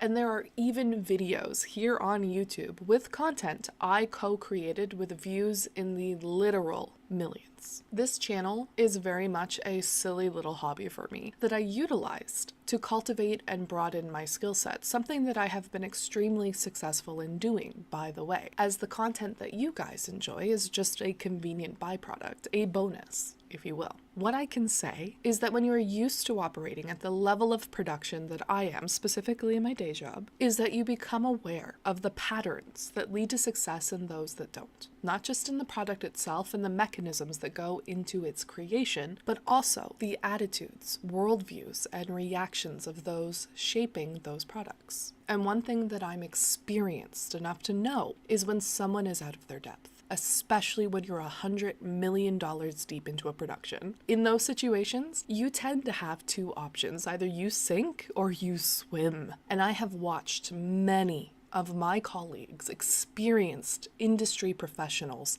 sink. It happens to the best of us. And I also know from experience that you can recover from it. Maybe not easily, but it is possible if you're willing to put in the work. And that's the key here. Work. I also know acutely that it is no easy thing to create content for money, for profit. It is an entirely different beast from a silly little hobby that just happens to get super popular and in turn profitable. Especially as a business framework where your success is wholly reliant on anticipating your audience's fickle wants and needs. And because of this unpredictability, it behooves any company who is serious about their business to treat their product as an investment and actually spend the money and the time to make it the best possible version that it can be, so that it will be able to weather the shifting interests of their primary source of revenue, which in this case is public interest. As such, I'm not entirely convinced that this is occurring in this particular conversation. I'm not sure that there is a deliberate thoughtfulness and understanding of their products and how they are executed. Because if there was, the data would reflect it. As there's no arguing with data, no matter how you try to spin it, who you try to blame, or how you choose to act out, one thing remains constant, and that is that numbers don't lie. The fact is, it doesn't really matter if I keep making commentary about the Dougherty Dozen or not, or if any of us do, really, as a falling tree in the forest will still make a sound, even if there's no one around to hear it, because it's physics. Us being there to point and laugh like Nelson from The Simpsons won't change this. So they can keep fighting against gravity all they want, but unless they are willing to find viable long-term strategies, they are, in my opinion, delaying the inevitable. And if that is the case, they might want to start bracing for impact. Either way, not my circus, not my clowns. Thank God. As for the others who have been struck, Snarky Bish made an update video yesterday. Based on her tone, I have a strong suspicion that they're trying the same tactics that they did with me. I'm not surprised if they are. It's all very predictable. Alicia Dougherty's representatives from Sun and Sky Entertainment have contacted me. I've been advised not to talk about it, but the gist of it is I've got to wait until this Friday. At that point, 10 business days will have been up. And then they'll either have to remove the copyright strike or show proof that they've taken legal action against me. So that's it, really. The update is that I know fuck all, really, and I'm just waiting till Friday. If that is the case, though, I sincerely hope that Snarky also lawyers up if she hasn't already, because... So yeah, right now what we're looking at is, if you notice right here, the issue with weaponizing copyright against creators this way is also tying into income disparity. It's tying into resources. And you're gonna kind of like, it would be one thing if these people were literally only just like taking her content and re-uploading it and pretending to be her or something, like actual copyright infringement, or acting like it's their content. But and everything that they reproduce, it's actual commentary, reaction, etc. regarding it. It's transformational. And so for this to be the situation and the outcome, instead of owning up to it, and if it was really a mistake, why are you still pushing up with legal action? So they said at the beginning of all of this, oh, it was a mistake, we accidentally used a content tool. Then why are you fucking bothering with court and shit? Why are you doing it like this? So, was it a fucking mistake? I don't know. Like, why are you being so pushy? She really doesn't need this kind of stress right now, her or the baby. I'm turning 40 weeks pregnant this week, and have been trying everything to get this baby moving. At least with a lawyer, they will be able to make sure that her interests are both represented and protected. That being said, knowing that she's going through childbirth and dealing with this nonsense is just, it's pretty scummy. I don't really know how else to describe it, But again, not my circus, not my clowns, and certainly not my brand's reputation. As for Amy Robinson and Jordy, well, as larger creators, they have a lot more to lose, which means that they also have a lot more to fight for. A potential lawsuit against either would very likely be messy, and would only serve to draw more attention to this situation, which I don't think they want. It's almost like I tried to warn them. Well, you know what they say, no good deed goes unpunished. I also want to thank everyone for your kind words and show of support over the last couple of weeks, as well as just in general, including from my fellow creators. What I present on my channel doesn't necessarily represent how I'm actually feeling, and that's by design, as this has been very stressful and annoying. So just know that all of your DMs, emails, and comments have meant a lot to me, and I just want to say thank you. Just thank you. This is not Okay, so with this video too, one thing I also really like is how she's talked about previously what was successful for her, like what made her help her with her success. And she gave like a recap, you know, with what was her career and how this ties into why she understands what she's doing with these practices, because it is her profession.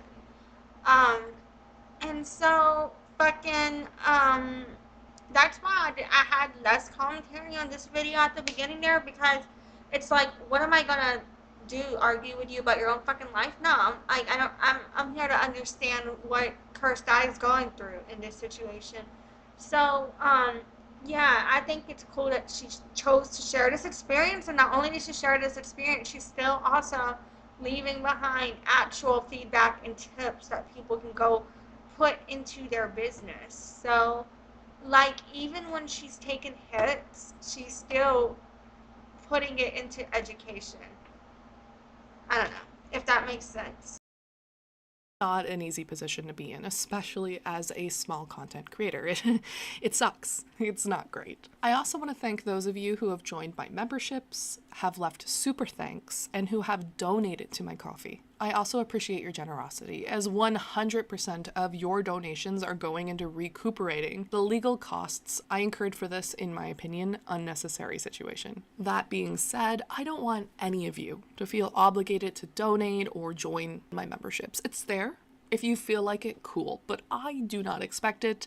It's not necessary to enjoy the content I make. It's just like a nice to have, you know? Finally, I think I need a little break from the Dougherty Dozen, a much needed palate cleanser while I just figure out how I want to proceed in general. This entire situation has left a sour taste in my mouth, and honestly, I lost a lot of respect I still had for Alicia, but especially for Auntie Lauren. Like, the key takeaway here is that Alicia Dougherty now knows that I can afford a lawyer, and that we both got a very expensive autograph from each other. Yay! It is what it is. Anyway, that's it for me. Thank you to everyone who has liked, commented, and subscribed, with, as always, a big thank you to my members. And I'll catch you in the next one. Bye!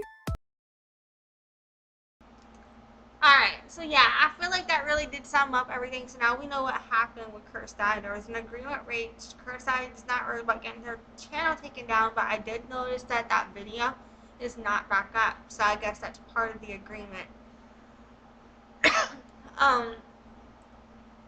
But that's alleged. I don't know for sure. I'm just assuming. I don't know. But yeah. Alright, so there's a recap here. I don't know if there's more to this than that, because it says and Father's Day here, but we're going to watch this as well. So we're going to talk about Dougherty Dozen, the copyright strikes, and the Father's Day recap here. And this is from 8 days ago as of the day of this filming. So I believe it was put out. It was June 21st that it was put out. I'm filming this on June 28th. And so, yeah, I'm going to link all these videos. I need to remember to make sure I link the ones on the Dad Challenge podcast that I have as well. And yeah, I'm going to also just link the entire Dougherty Dozen playlist from Cursed Eye as well. I feel like I did talk about a lot of things about Dougherty Dozen, but didn't reference the sources in terms of like how I felt about the twins being treated. But I also feel like I'm not gonna show that because I don't want to exploit that shit anymore. It's probably problematic for me fucking discussing it.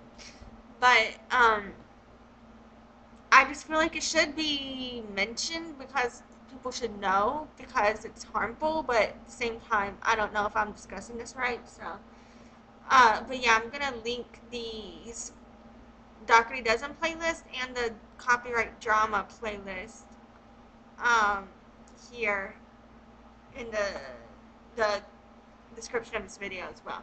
So yeah, fucking let's watch this bitch. We're gonna recap here, top it off, and I'm looking forward to seeing this. So they're threatening me. The captioner didn't get that, but he said, so they're threatening me.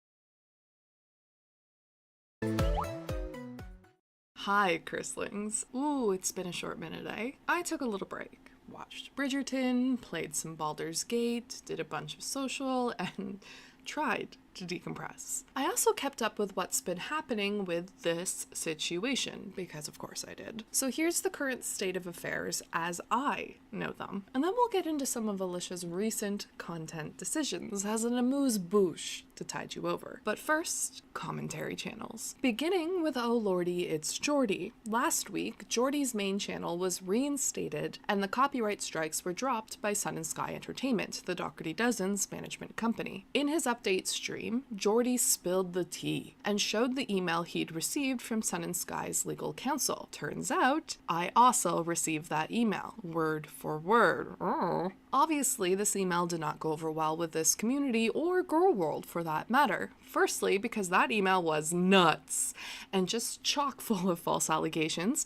And secondly, because it's literally an intimidation form letter. Classy. Now, Geordie's live stream leaking this email would result in Sun and Sky's counsel threatening to sue him for defamation, claiming that he doxed her or something, even though he didn't. They like to throw around that defamation word.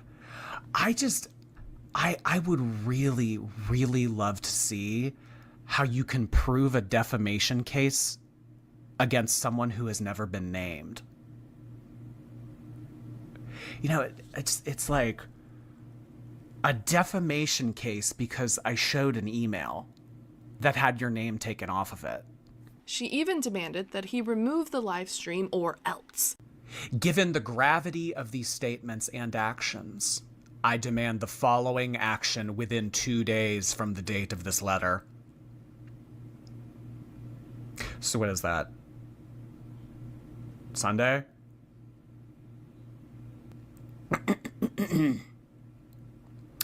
Removal of the video. Immediate removal of the live stream and the video in which these statements were made. Take it down. Delete it.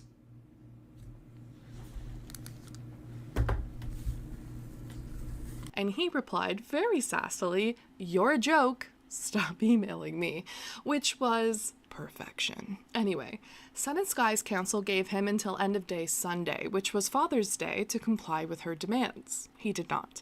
So we'll see if he receives anything by registered mail in the coming week or so. And I gotta say, for a company that specializes in social media, they really don't seem to understand social media. Interesting. Anyway, Snarky Bish is in a similar boat to Geordie, in that she's presumably also waiting for the other shoe to drop. Her deadline for her copyright counterclaim was last Friday. She ended up being induced last Wednesday and presumably delivered her baby on Thursday, hopefully? Seriously, Snarky, I hope your delivery went super smoothly because inductions are... As such, she hasn't updated us yet on what's going on with her, and I don't expect she will for at least another week or two, if not more. But out of all of us, I would say that Snarky is currently the biggest question mark. Presumably, she did not agree to Sun and Sky's very manipulative terms, so it's anyone's guess if they actually filed or not. As they took Jordy's response, I don't feel like covering Alicia Dougherty right now to mean that he agreed to their terms. So I tell them that. I say, honestly, I don't even really feel like making videos about her. They emailed back to me and said, thank you for confirming. Basically what they said was, I took their deal. I accepted their little threat right here. Where they said, you can stop doing all this. You don't share this letter with the public, yada, yada, yada. So they confirmed that. But all I said back to them was, I don't really feel like making videos about her. That's all I said. So, you know what? Maybe in a couple weeks, maybe I will feel like making a video. Just when I sent this email back to them, I said I didn't feel like it. But like Chantal says, you can change your mind.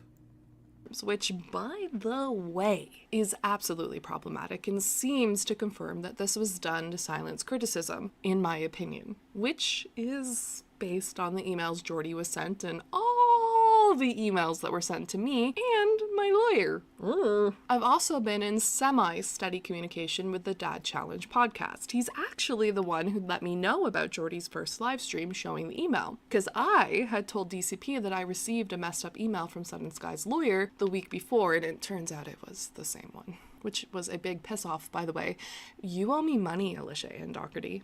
Money, no, in my hand. Now, from the get, Josh has been pretty certain that Sun and Sky and Alicia Dougherty wouldn't file for a copyright lawsuit because they've never followed through with any of their threats of litigation against him. Theoretically, he's the fish they'd want to go after and not little channels like me and Snarky or even Amy and Jordy for that matter. And while that's very likely true, that this is just posturing for the sake of posturing, I've also looked into Sun and Sky's lawsuits, and they absolutely are petty enough to file. In fact, they have filed several copyright lawsuits in the past. They also have no problem filing and losing, and they really do seem to have no issue with wasting money and the court's time to pressure others if it gets them what they want. Allegedly, in my opinion, whatever.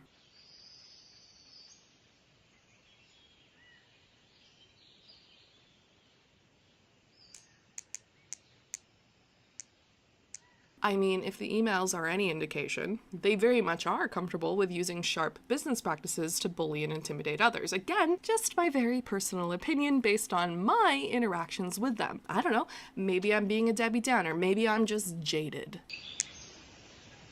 It's hard not to feel deflated when even your best isn't good enough. Either way, for someone like me who doesn't have a big enough following to make this worth fighting for in court, I wasn't really interested in playing chicken with what I'll just call stereotypical Americans, as culturally Canadians are a lot more cautious about this sort of thing, and I'd much rather err on the side of caution than disrupt my family, because that's what's at stake here. My home, my family's stability, things that you would think Alicia Dougherty would be empathetic towards, mother to mother.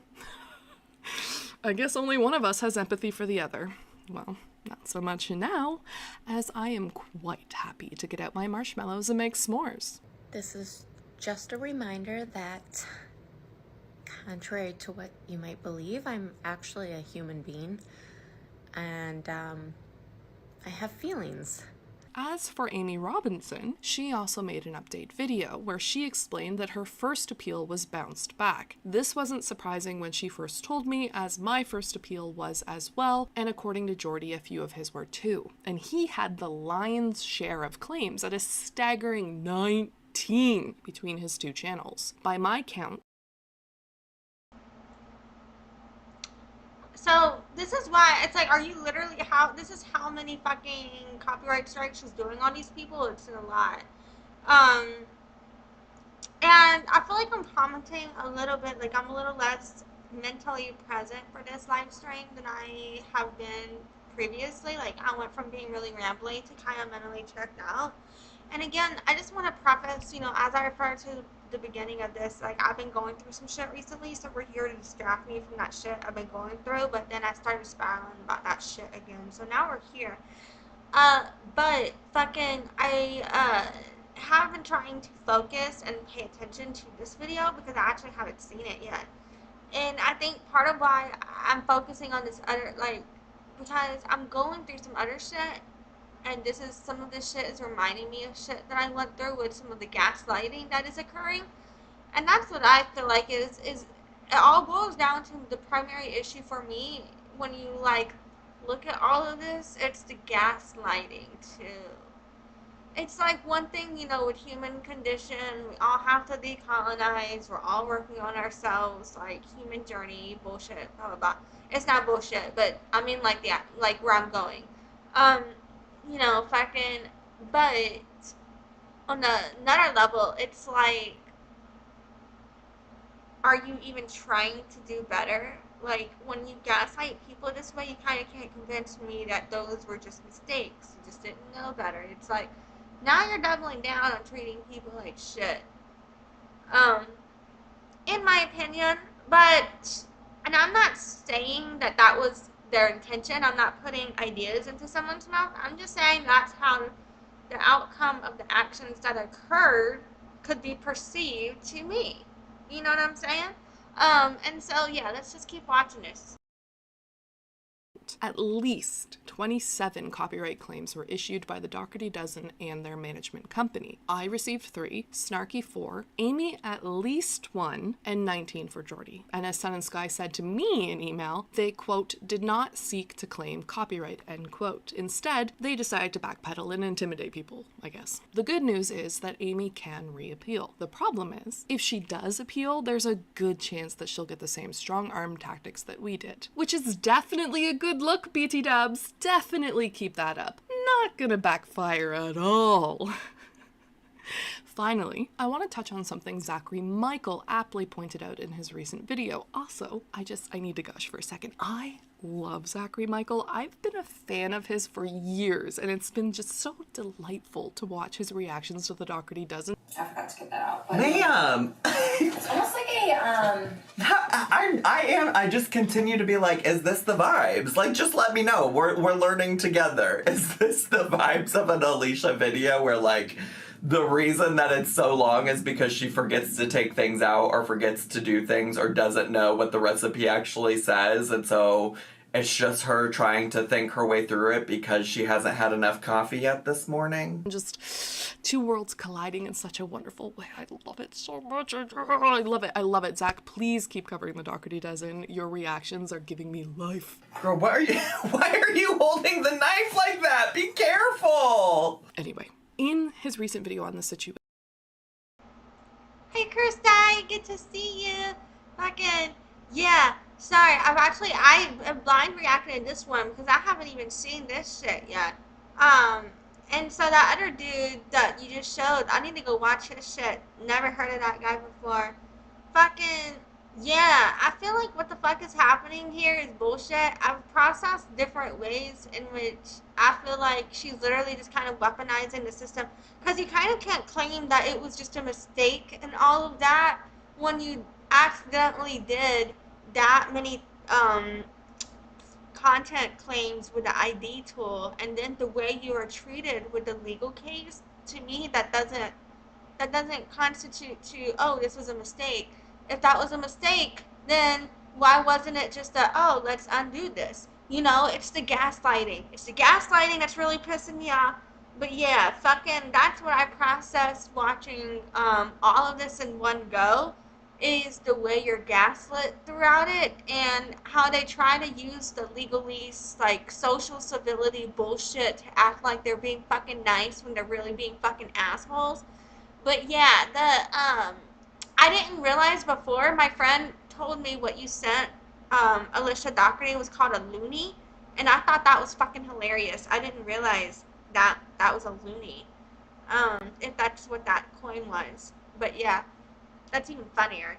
But yes, it's good to see you. I appreciate you. Thanks for I'm watching your shit. Fucking, and I appreciate you not suing me. I'm just kidding. For copyright infringement. Yeah, gotta watch some Zachary and Michael. Okay, we'll do that.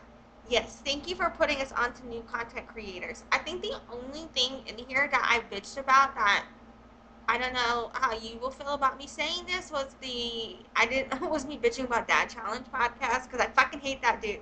But you know what? I think you'll just understand why I said fuck that dude and why I said what I said. But you know what? That's yeah. Um, but fucking yeah, dude. Oh man, back in September, shit. Wow. Yeah, I believe they're doing it on purpose too. I don't want to put words in their mouth for legal purposes, so this is alleged, this is my opinion, shit like that. I don't know. But fucking, yeah. So I'm not accusing anyone of anything. I'm just saying based on their behavior, it leans towards that direction. You know what I'm saying? I fucking hate the stupid ass law because why the fuck can't I just say how I feel? They're like, yeah, you have freedom of speech, but only if you word it the way I tell you to. It's so fucking controlling. Oh, it's a toonie. Shit, I don't know what the fuck that's called. Someone told me it was called a loony. I don't. If you scroll up in the comment, I'm gonna blame my friend Lola. They're probably fucking with me. I'm gonna go yell at them about that later. Fucking. That makes that even funnier. Man, fuck Lola. Man, this live stream is a joke. Fucking, well, no, it's not a joke because the content is real, but like halfway through this live stream, my computer crashed and it froze up on me, and I restarted the whole fucking computer. And whenever I restarted the whole computer, the live stream was still going. I was like, oh shit, you guys are still here. Okay, so like, and that happened 1 hour and 6 minutes ish into this live stream. My whole computer, it just crashed, and I was like, damn, but it's still up. I don't know. But yes, I'm glad that you were able to pop in. That's really fucking cool. Vibes. Law of thermodynamics. Energy. You reached a peaceful live. Not live. Live. I'm thinking of live streams.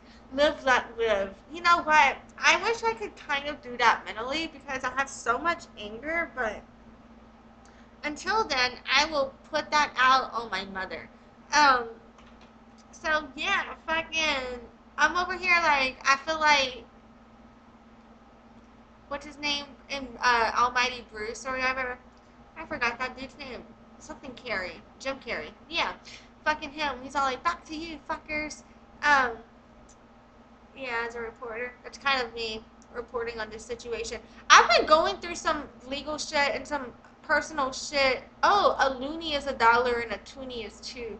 Ah, that's funny. Okay, Looney Tunes. Is that where Looney Tunes came from? That's not where Looney Tunes came from. I'm sorry, I don't know where I'm going with that. Fucking, I'm a Looney Tune, so. Zach astutely said that this is a massive power imbalance for a creator with 1.5 million subscribers to target tiny channels like mine and threaten litigation and use strong arm tactics is a bad look. It's crazy. But I think Snarky Bish and Cursed Eye are the biggest examples of like the power differential going on here. Cursed Eye has 3.37 thousand subscribers, and Snarky Bish has 5.98 thousand subscribers. So we're.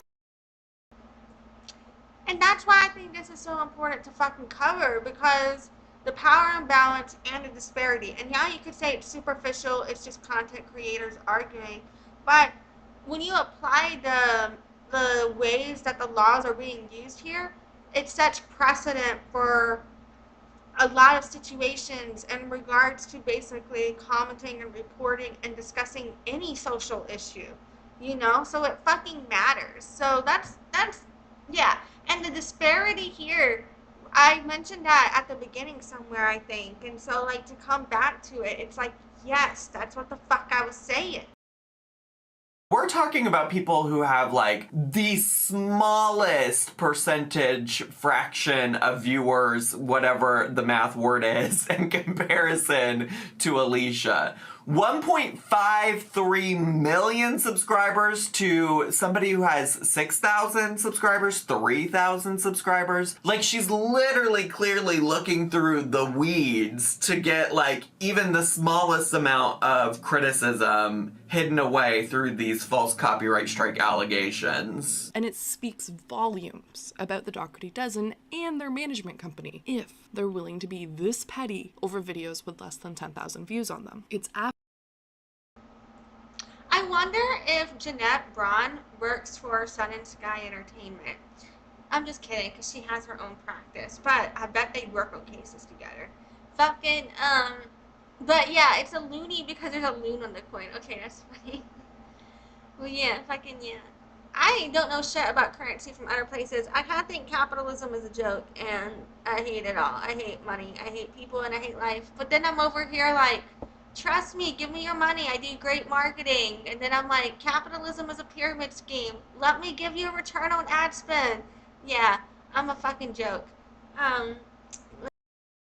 Absolutely, in my very biased opinion, to try and stifle criticism, point blank period. Otherwise, why do it? What are they getting out of this outside of silencing people? Now, Sun and Sky will say that it's to, quote, protect their clients' rights, end quote, which is nice on paper, but they're doing it at the cost of our rights, which isn't how a fair democracy works. Individualistic values do not supersede what is right and what is wrong. Fair use commentary is protected in the Canadian and US constitutions, and abusing YouTube's tools and terms of service to bully and blackmail those commentary channels is extremely unethical. Sorry.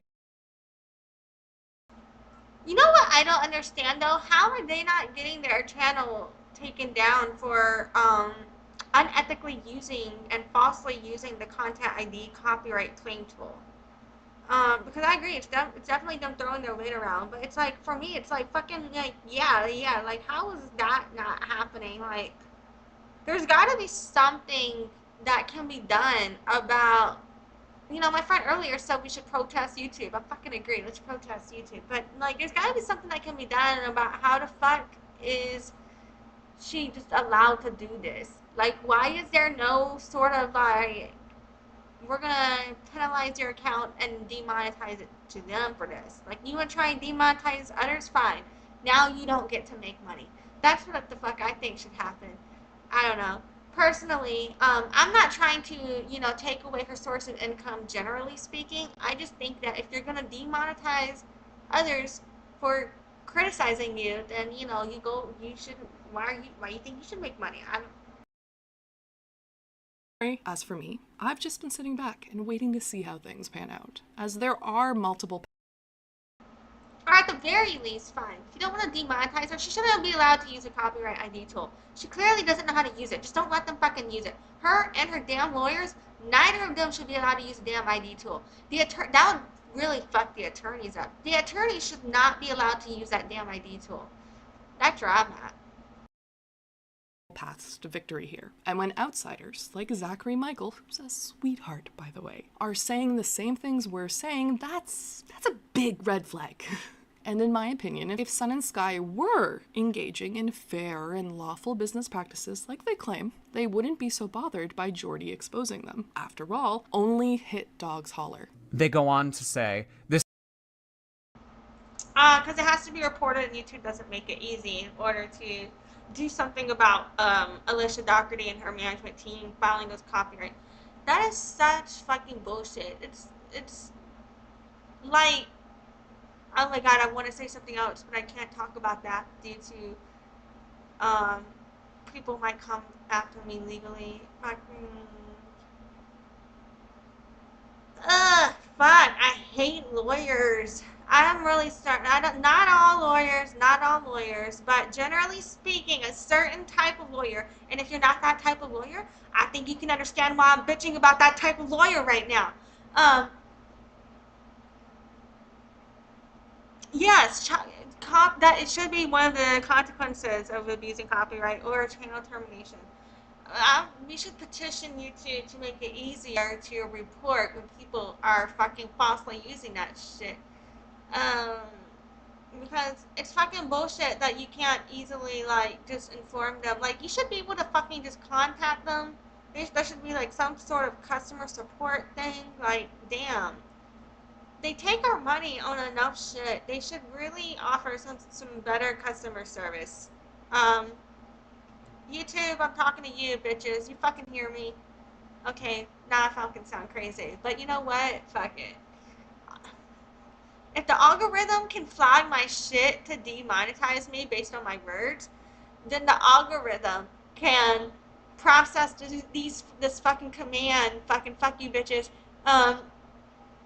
It's getting YouTube to enforce it. That is an uphill battle. Very possible, just hard. Well, maybe I shouldn't be saying fuck you bitches. Maybe that will help. You get more flies with honey than vinegar. Is that the statement? Well, just keep me away then. This has already caused confusion and concern, leading my clients to question my credentials and express doubt about my ability to practice law.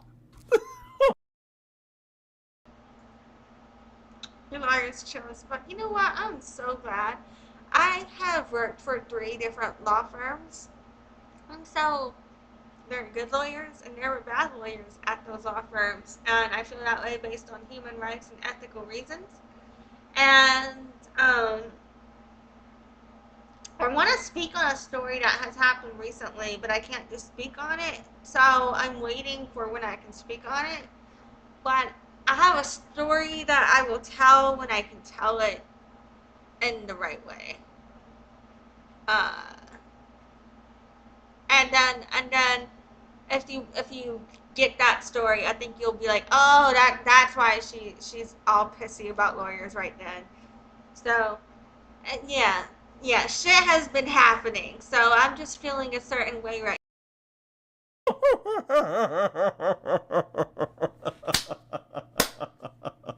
So what does this mean for the future? Well, the way I see it, there's a few paths. Oh, but speaking of, you know how that lawyer, they're doing shady legal practices with these false copyright claims, and then they're sending this, like, what's the intimidating letter of intimidation, trying to basically be like, you're attacking my character as an attorney. No, bitch, talking about your own behavior is not attacking your character. If your character is attacked by literally speaking and describing the thing you fucking did, have you just considered maybe you're just ashamed of yourself and blaming others for it? Like, what is that? And that is parallels back to this other issue I have with this other fucking person. But anyway, I'm not naming names. Forward. 1. Alicia Dougherty and Sun and Sky issue private apologies to all of us and quietly slink back into the shadows where they belong, which is pretty unlikely. 2. Alicia Dougherty makes a public apology and a promise to do better and then follows through, also pretty unlikely. 3. Alicia Dougherty fires Sun and Sky Entertainment and then apologizes to everyone. Probably unlikely, but possible. 4. Alicia Dougherty and Sun and Sky keep on keeping on, keep abusing the content ID tool, and we escalate our complaints and we see what happens moving forward. Very likely because ego. 5. Alicia Dougherty and Sun and Sky sue all of us in an expensive and protracted, multifaceted lawsuit that wastes everyone's time and tanks her public image worse than Lauren the Mortician. Also possible. 6. Alicia Dougherty focuses on improving her content and renewing her flagging platform, and they ignore this entire situation and the creators who make commentary about her. Also possible, but probably not gonna happen. Roll a d6, folks, and let me know what you got in the comments. Which do you think will happen? Moving on, Alicia is back with more mini fridges to restock. Alright, so I was mentioning earlier, whenever I was like talking about why the fucking mini fridge shit was bothering me so bad, like I had to refer to the one where you're calculating how much she's spending to show how ridiculous the amounts are, in terms of the dollar amount and the sizes and like what it is she's buying. I think this is a really good video that kind of to preface that really kind of highlights like no, I'm not fucking crazy talking about this bitch has a mini fridge for her kids with candy in it, because when you say it like that, it sounds like, why are you bitching about that? But when you look at what goes inside, you're like, oh, because it's like funny, because it's like so weird the way she does things. It's like when you talk about it, you feel like you're crazy, because theoretically this shouldn't be a big deal, but it's the way she does it and how she does it, and it's just like, I see you. I see what you're doing there. We got a mini fridge by the pool, and for Father's Day, she got Josh a beer fridge, also by the pool. Now, someone explain to me why that man needs this many alcoholic beverages that are easily accessed by their kids. You know, the kids with fetal alcohol syndrome disorder and addictive. I'm just thinking about how much money worth of beer that is. And now I'm wondering, because then I was thinking how much money did they ever get their septum tank shit fixed? Bruh. Personalities and ADHD, and also, you know, just general teenagers in their house. I'll wait.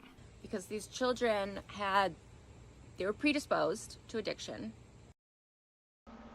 Okay, you know what? Earlier I mentioned I was bitching about her oversharing medical history, and then I was like, I don't have evidence for this, but here's some evidence of it right here. I don't have to go look for that now. Oh yeah, needs to calculate April, May, June. Oh my god, you're doing the Lord's work. I don't know how the fuck you sit there through that. For 30K, dude? Jesus, I can't imagine earning that much income to spend that much in that short of a time frame. Personally, as an individual with the resources I've been given in my lifetime, what the fuck? So, In utero. And basically for the rest of their life, they will always have to watch for things that they could be addicted to. And I'm not talking just food. I mean, it could be video games or drugs, cigarettes, alcohol. Really anything that anybody can get addicted to. These children have more of a chance to become addicted to it. I've said it before. I don't care if Alicia and Josh drink alcohol, as once those kids grow up and leave their house, they'll be exposed to it in the wild anyway. It's how they do it that annoys me and the rest of the internet. This is irresponsible, especially when in the past Alicia has said that they had to lock up booze because it kept going missing. oh, okay, alright, they're connected to the city sewer now. I was gonna say that would be fucking hilarious if they still hadn't bothered to fix that shit, and but still spending all this money on the shit that they're spending their money on. Like, it's kind of wild to me. And then the Father's Day the Father's Day coverage, I think, actually ties in perfectly with the context of the copyright strikes, because it is all related to the mini fridge video, which is what the copyright strike, well, one of the ones happened over. There were multiple videos stricken, but you know, that was one of the ones I saw go down. But yeah, fucking, and it's how it all adds up. Like, piece by piece, these things wouldn't be a big deal, but it's all of it together, and the time frames, and when you connect the dots, it's like, this doesn't make sense. Well, it makes sense to me, but what the story they're trying to spin doesn't make sense based on when you look at the timeline and you see the actions that they take. It's two completely different narratives to me. In case you're wondering why I have White Claw in my bedroom, I can't keep it in the garage anymore. It was just like disappearing. I don't know. Suspicious activity. So now it has to get locked in my room. Not when everyone keeps their White Claw. Also, I don't know of anyone who isn't an alcoholic who purchases the amount of alcohol that these two buy. I had a friend in high school who... Okay, sorry to interrupt the friend story, but yeah, I'm a recovering alcoholic, and I heavily agree with that, because I haven't drank since September 9th, 2019, and That's because last time I drank, I applied my face to concrete. I was driving a gas bike going 30 miles per hour, no helmet. I flew off. Like, it was bad. It was really bad. I wonder if I have brain damage from that. I never went to a hospital for that, so I have no clue. But it wouldn't surprise me if I have fucking brain damage from that, okay? Like, it was fucking bad. I got pics, though. I wonder if someone could diagnose me from my face. But fucking, yeah, dude. So the amount of alcohol, like, even as an alcoholic, I never was able to keep that much alcohol in my house because at one time because I would drink it all.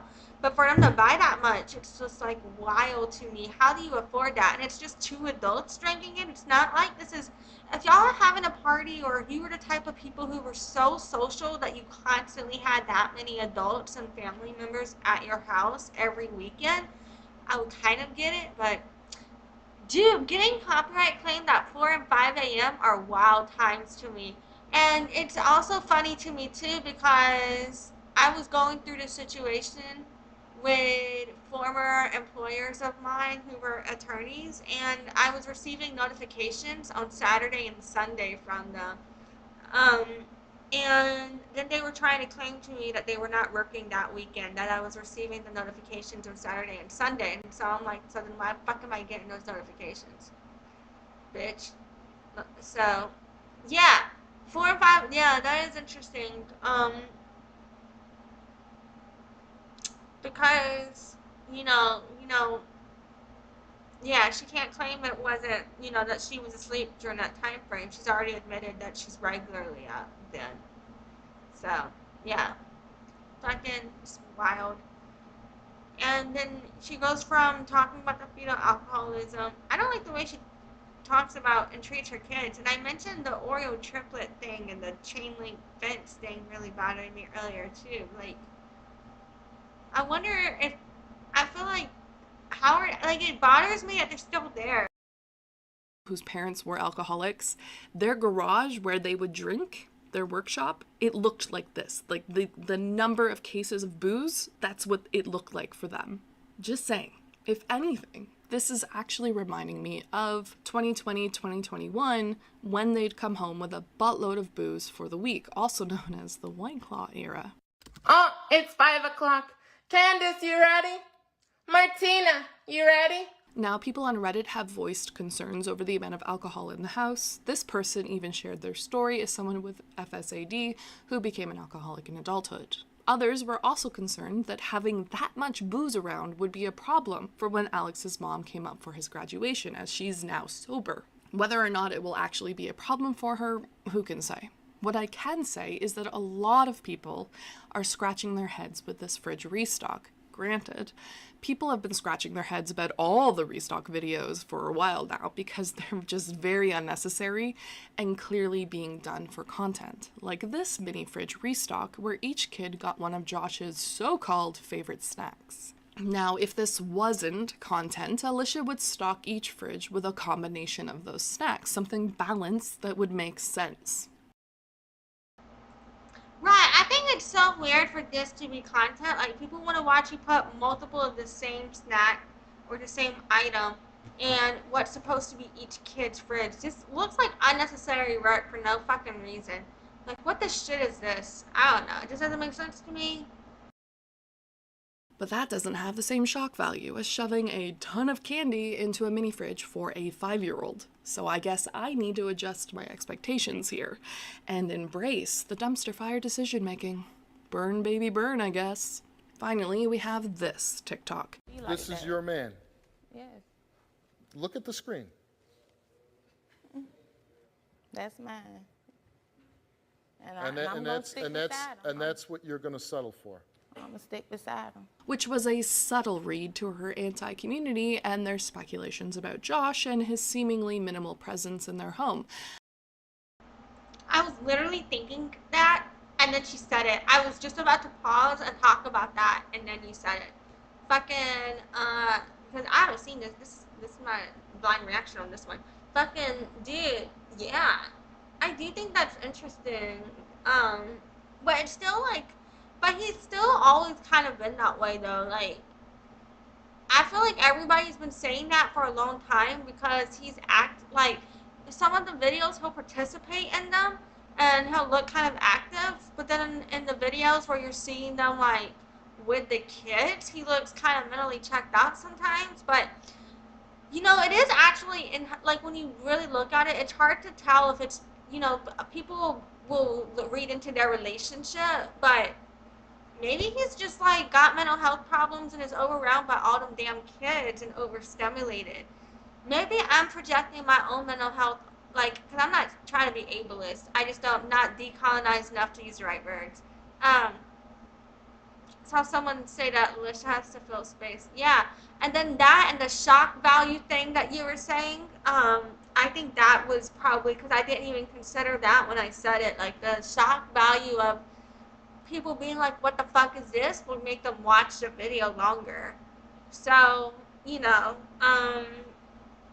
yeah, so like I wasn't even thinking about that, but fucking, I still think it's a waste of resources and time. Because you could be spending that time with your kids and your family. Like, it's one thing to make content with your family or to want to have a passion of content. I don't think that has to take away from each other. But for me, it's like when you do a certain amount of things where it's like you're only focused on the content. I feel like she's more focused on making content than spending time with her family. And I haven't really processed all the reasons I have for that. Oh, wrong about Dr. Phil. Steve Wilkos. Okay, muy importante. Corrections. We issue corrections here. As frequently, Josh has been away and even missed birthday events due to work. So Josh's birthday is today as well. He's 45 today. However, this is vlog because you won't see Josh today. My husband works a lot. He teaches all day special education at the high school, and then you might see him when he stops home for his between jobs. Then he coaches the high school track team, and they have a track meet today. So he's gonna be there as an away meet. It's 45 minutes away. He's not gonna get home till 11:30, close to midnight. That happens a couple times a week during the winter. And when he is around and featured in her content, he seems to be disconnected. Hello, darkness, my old friend. Now, I do have a question for Alicia Dougherty and Sun and Sky about this TikTok/YouTube short, because that's Dr. Phil's voice. Did they get his permission to use his copyrighted material? Steve, oh, fuck, I just realized I forgot to unmute. So I apologize if there was an echo there, because if I forget to mute or unmute my mic, there will be like an echo, and so I just realized, I don't know. It would be really funny if I was speaking and forgot to mute, and I was muted and speaking. Oh yeah, but the voice, so correction here, this was Steve Wilkos' voice, not Dr. Phil. That kind of makes the Dr. Phil there even funnier to me. But yeah. Also, do you consider that transformative enough to be considered fair use? And that's what you're going to settle for. No, I still feel like Dr. Phil being here is just really funny for this. It still fits. It still. I'm gonna stick beside him. Or should Dr. Phil and his network's legal department reach out to you with threats of litigation? I'm just wondering, because your legal counsel told me and Jordy that our content does not serve any educational purpose to be considered fair use. Do you think this is educational? Or even... Alright, and we've already discussed all the different educational tools and stuff that we've gotten from Cursed Eye videos, you know, from business development, from creation process, from success tips to awareness on child exploitation and examples of oversharing in family vlogging. This is all educational, so putting that out there. Fair use for that matter. I'm just trying to understand. Also, what about all the copyrighted music you use in your shorts and TikToks, like Dolly Parton's 9 to 5?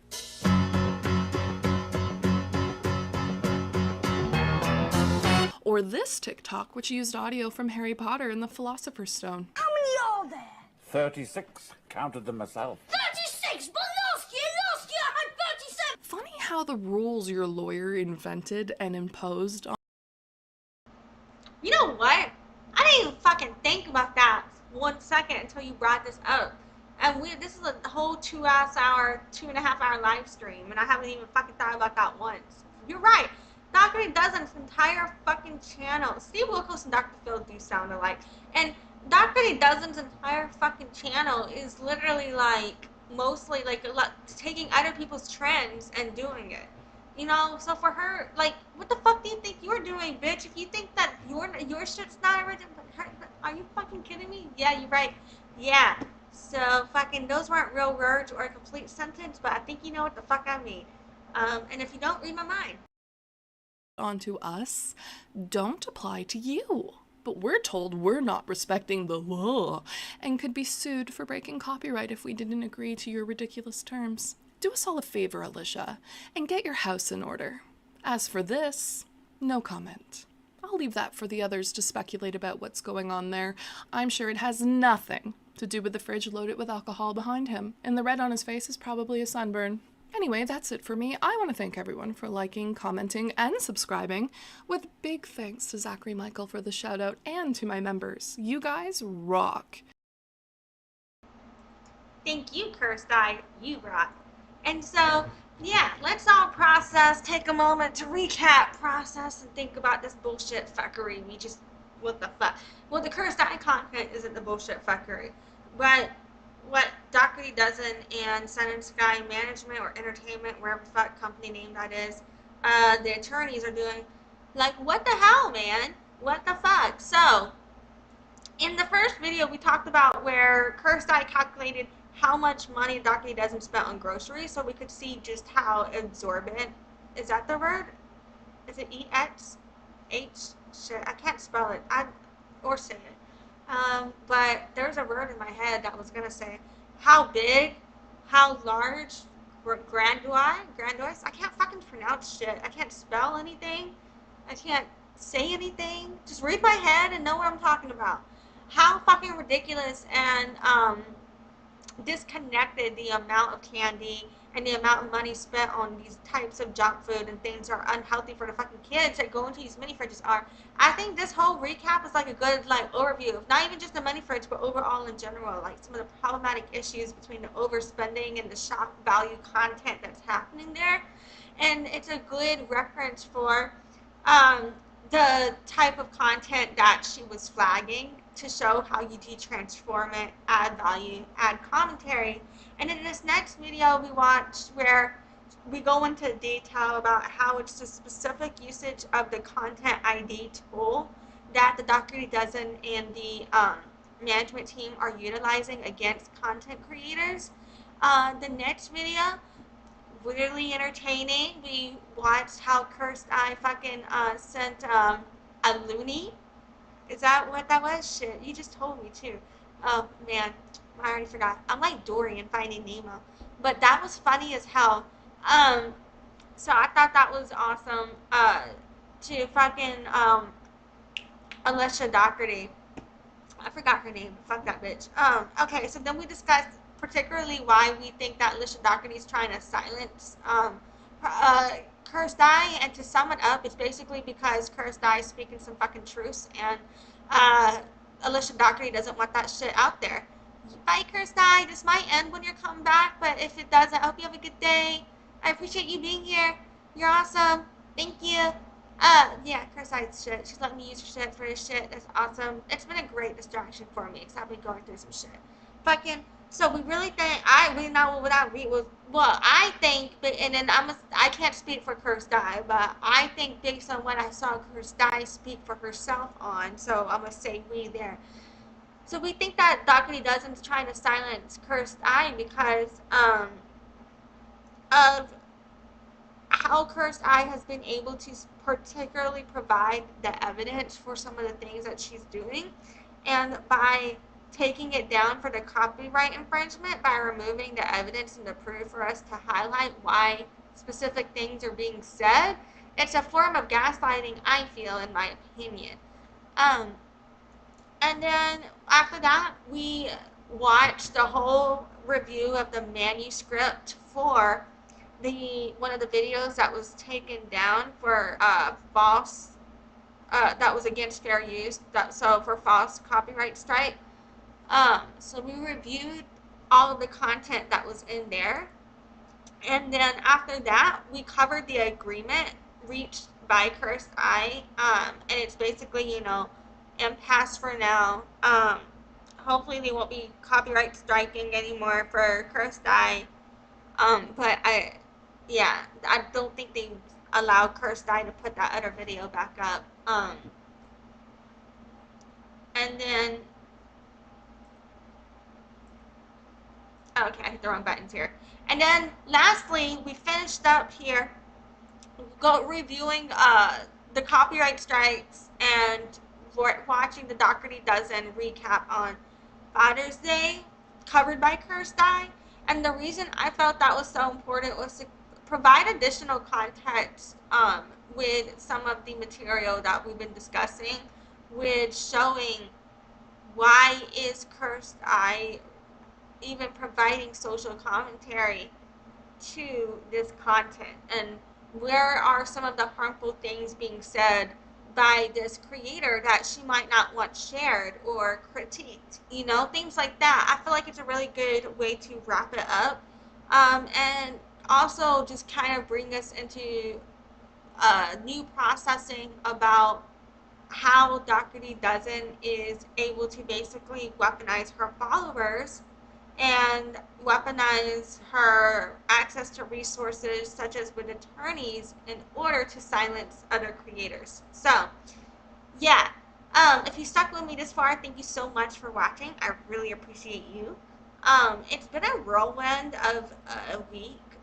So being able to check out with you guys and just kind of focus on this instead really means a lot to me, because I tried not to talk or think about it. It did come out a little bit, but hopefully, it's just understood why I feel like I needed to vent a little bit, because if not, I'm a volcano and it will explode out of me. I said explode. So, but yeah. Alright, I'm gonna roll the outros now. I don't know what the fuck happened. About 1 hour, 6 minutes in, this bitch froze up, and I don't know what the fuck happened then. So, yeah. But I'm gonna try to get back on content creation. New shit should be coming out when I can get it out.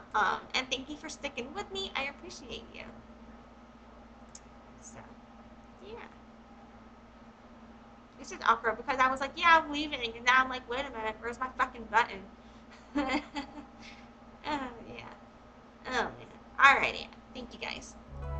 Thanks for watching. You might want to adjust the volume after all of this because a loud music is going to play. So, yeah, adjust the volume. And then if you're coming to these lives anyway, I do have a loyalty program, yolodovechild.com/loyalty. If you sign up for my site as a member and you follow the check-in procedure, you can get points just for showing up to these lives anyway. So I just want to let you know about that. Yeah, I always have a really hard time saying goodbye because, saying goodbye really just kind of feels like you're Tom Hanks. You know what I mean? Over here just like, welcome! Wilson! But anywho, yeah, so thank you for being here and goodbye.